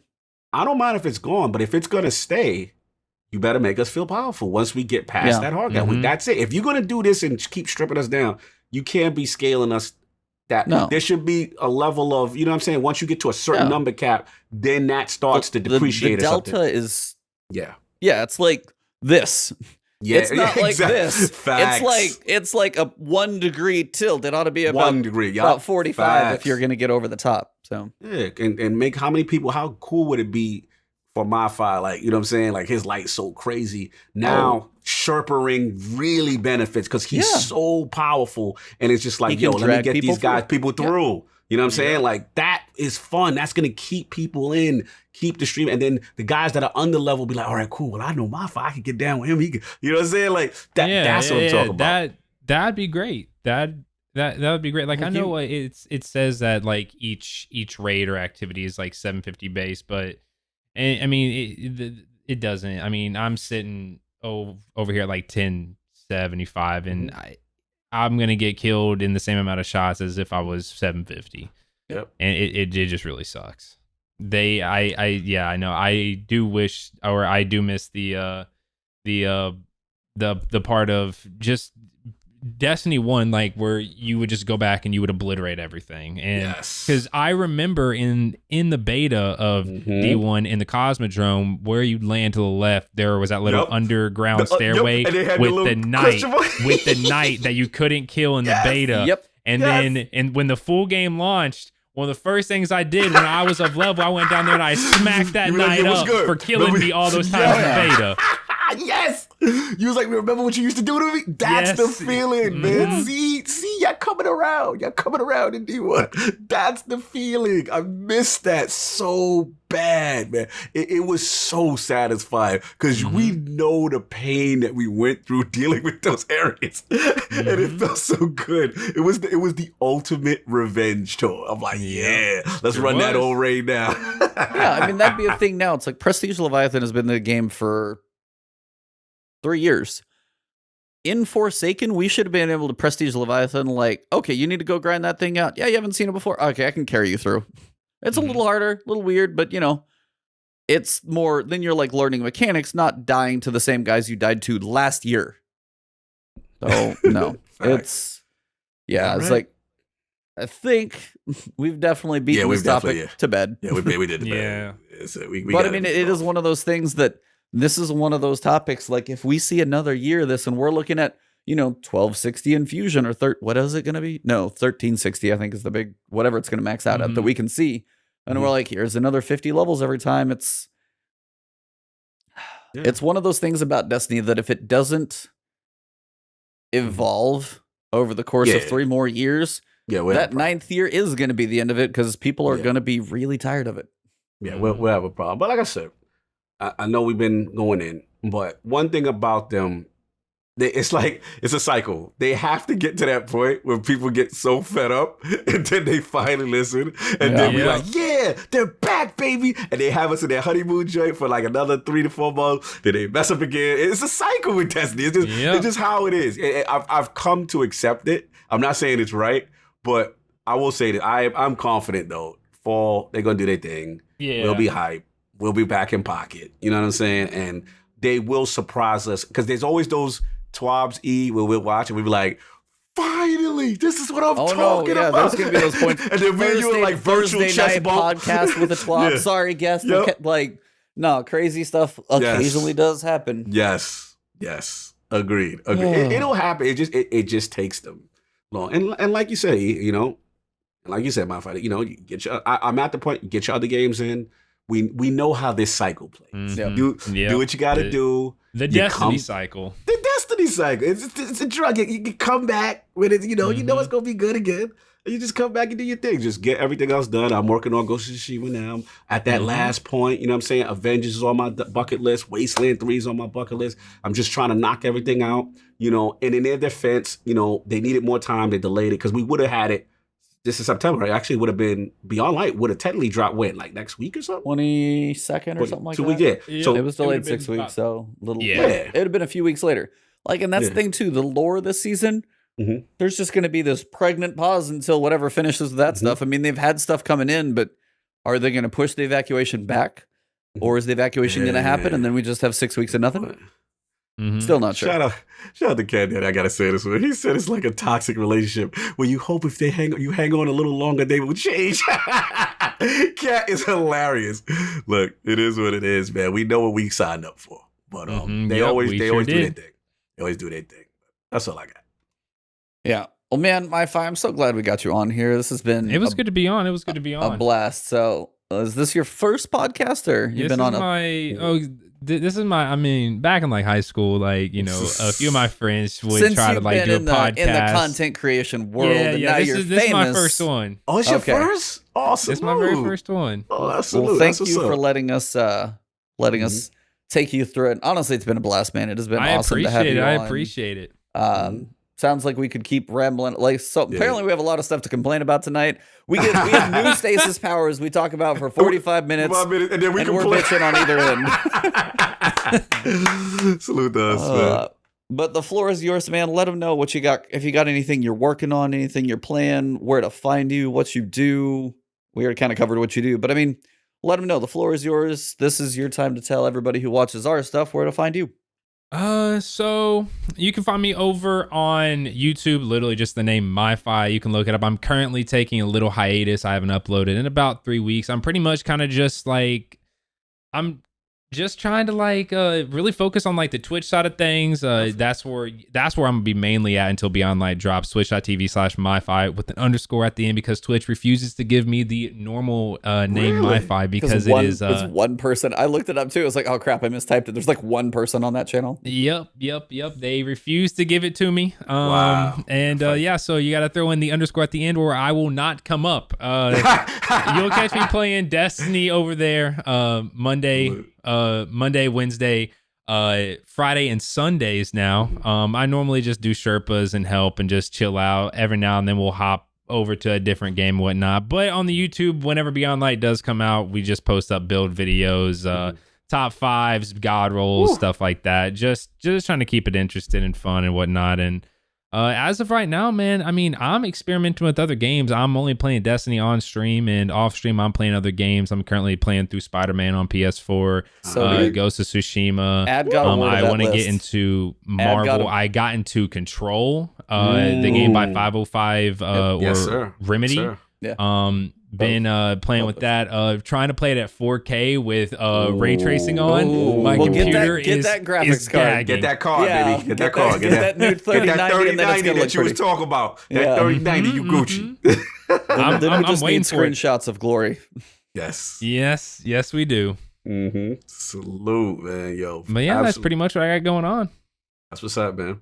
Yeah, absolute pleasure to have you in, man. Like, you killed it. A pleasure being here. Salute. Honor to have this on your first podcast, you know, as a content creator. So salute for you coming through on that.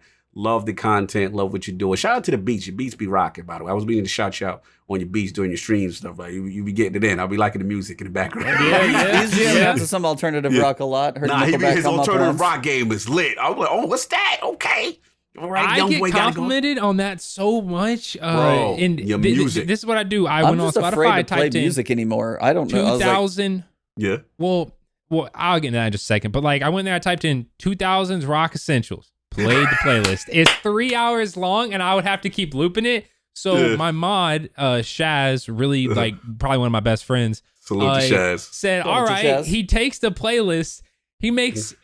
He takes it, finds similar songs, and turns it into a 9-hour playlist. And then he went, and I got a hip hop one of like rap and whatnot. Because I only listen to rock.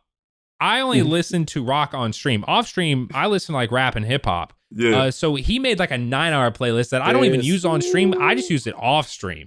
And it's just like, but no, when it comes to playing music, like copyrighted music on Twitch, what you want to do is that you just want to turn off clips. Got it. When it comes to VODs get muted, but clips, I feel pretty safe with my clips turned off and my VODs just automatically get muted. So I used to mess around with just like, because I mean, it was like Spotify, and then I'd pull it, be like, oh, I was like going through like nostalgic music, like random Mega Man stuff, or playing through. It's just like, it was fun to mess around with music, especially if you're grinding stuff out. Like, that is one of those things that like I wanted to. So it's like, that's good to know on the clips and stuff that you've been saying. I shut everything off when all those people, like when the DMCA strikes were coming out and all that stuff for Twitch. So I was just trying to be safe, and I saw some people are still doing it. So I was like, feels a little better to get back in, I guess.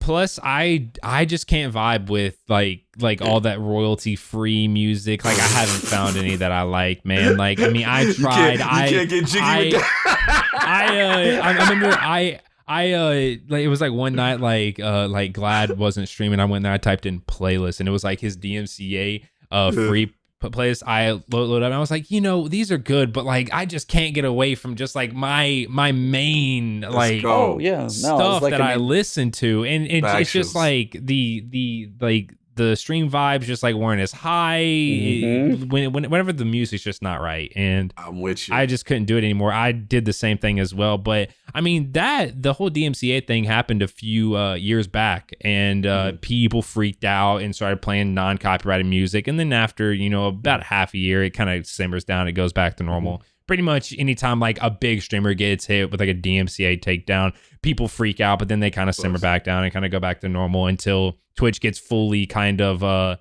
like copyright like things get put in place where automatic like strikes and removals and stuff like that happen. But no doubt, shout out, I gotta shout your motto. So Shaz is the real one. Salute to Shaz. I love Shaz. I wouldn't do half the things I did if he wasn't helping me out. You already know, but yes, I gotta salute you on that. Keep up the grind. Keep up the content. Salute to the mods out there. You guys are the unsung heroes. Unsung heroes for real, man. But yeah, Hollymod.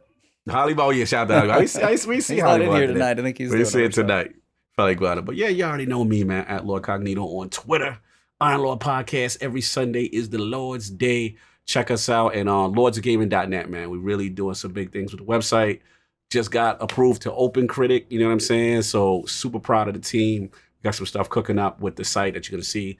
And this Sunday, we got a big one, y'all. So show some love, Iron Lord Podcast. This Sunday, the legendary Ryan McCaffrey will be in the building. That's Podcast Unlocked, IGN Unfiltered, the whole thing. Sunday, 1 p.m. If you can't catch it on YouTube, catch us live on Twitch as well. We do the restream over there. So this is a big one in the cap. You know the intro gonna be lit, and we gonna have some fun, man. So that intro is gonna be 5 minutes long. Yeah, we gonna hit them. We gonna hit them hard, like how we hit myfi. You gonna hit them hard. So it's gonna be lit. So check us out. Appreciate your support. It's been tremendous. So check us out there, man. That's all I got. Yeah. Well, again, myfi, thank you, man. Got to shout out Cognito, though. Mr. Holly Podcast, man. He's bouncing around all the big podcast names. He's got another one, the Destiny show, coming up later. A couple IGN guest appearances. This man is everywhere. Hey, I'm trying to catch up to you, man. Dude, no, I was like, I'm bowing down right now. This man is podcast greatness. So, thank you, no, shout out to my co-host, but Senior myfi.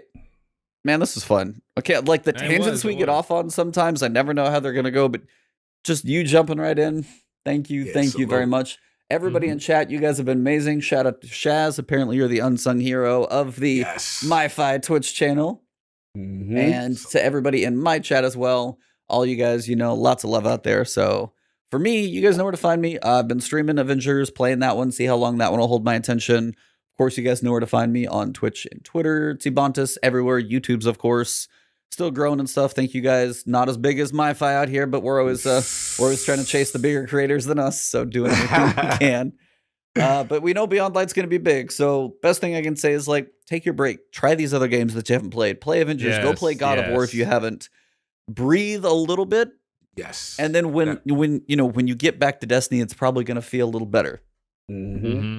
Shout out to Shaz. Got to get that dab. I made it through, man. Sweet. Okay, so I made it through so far. I'm safe. Yep. Don't say anything. So. Don't jinx it. Yeah.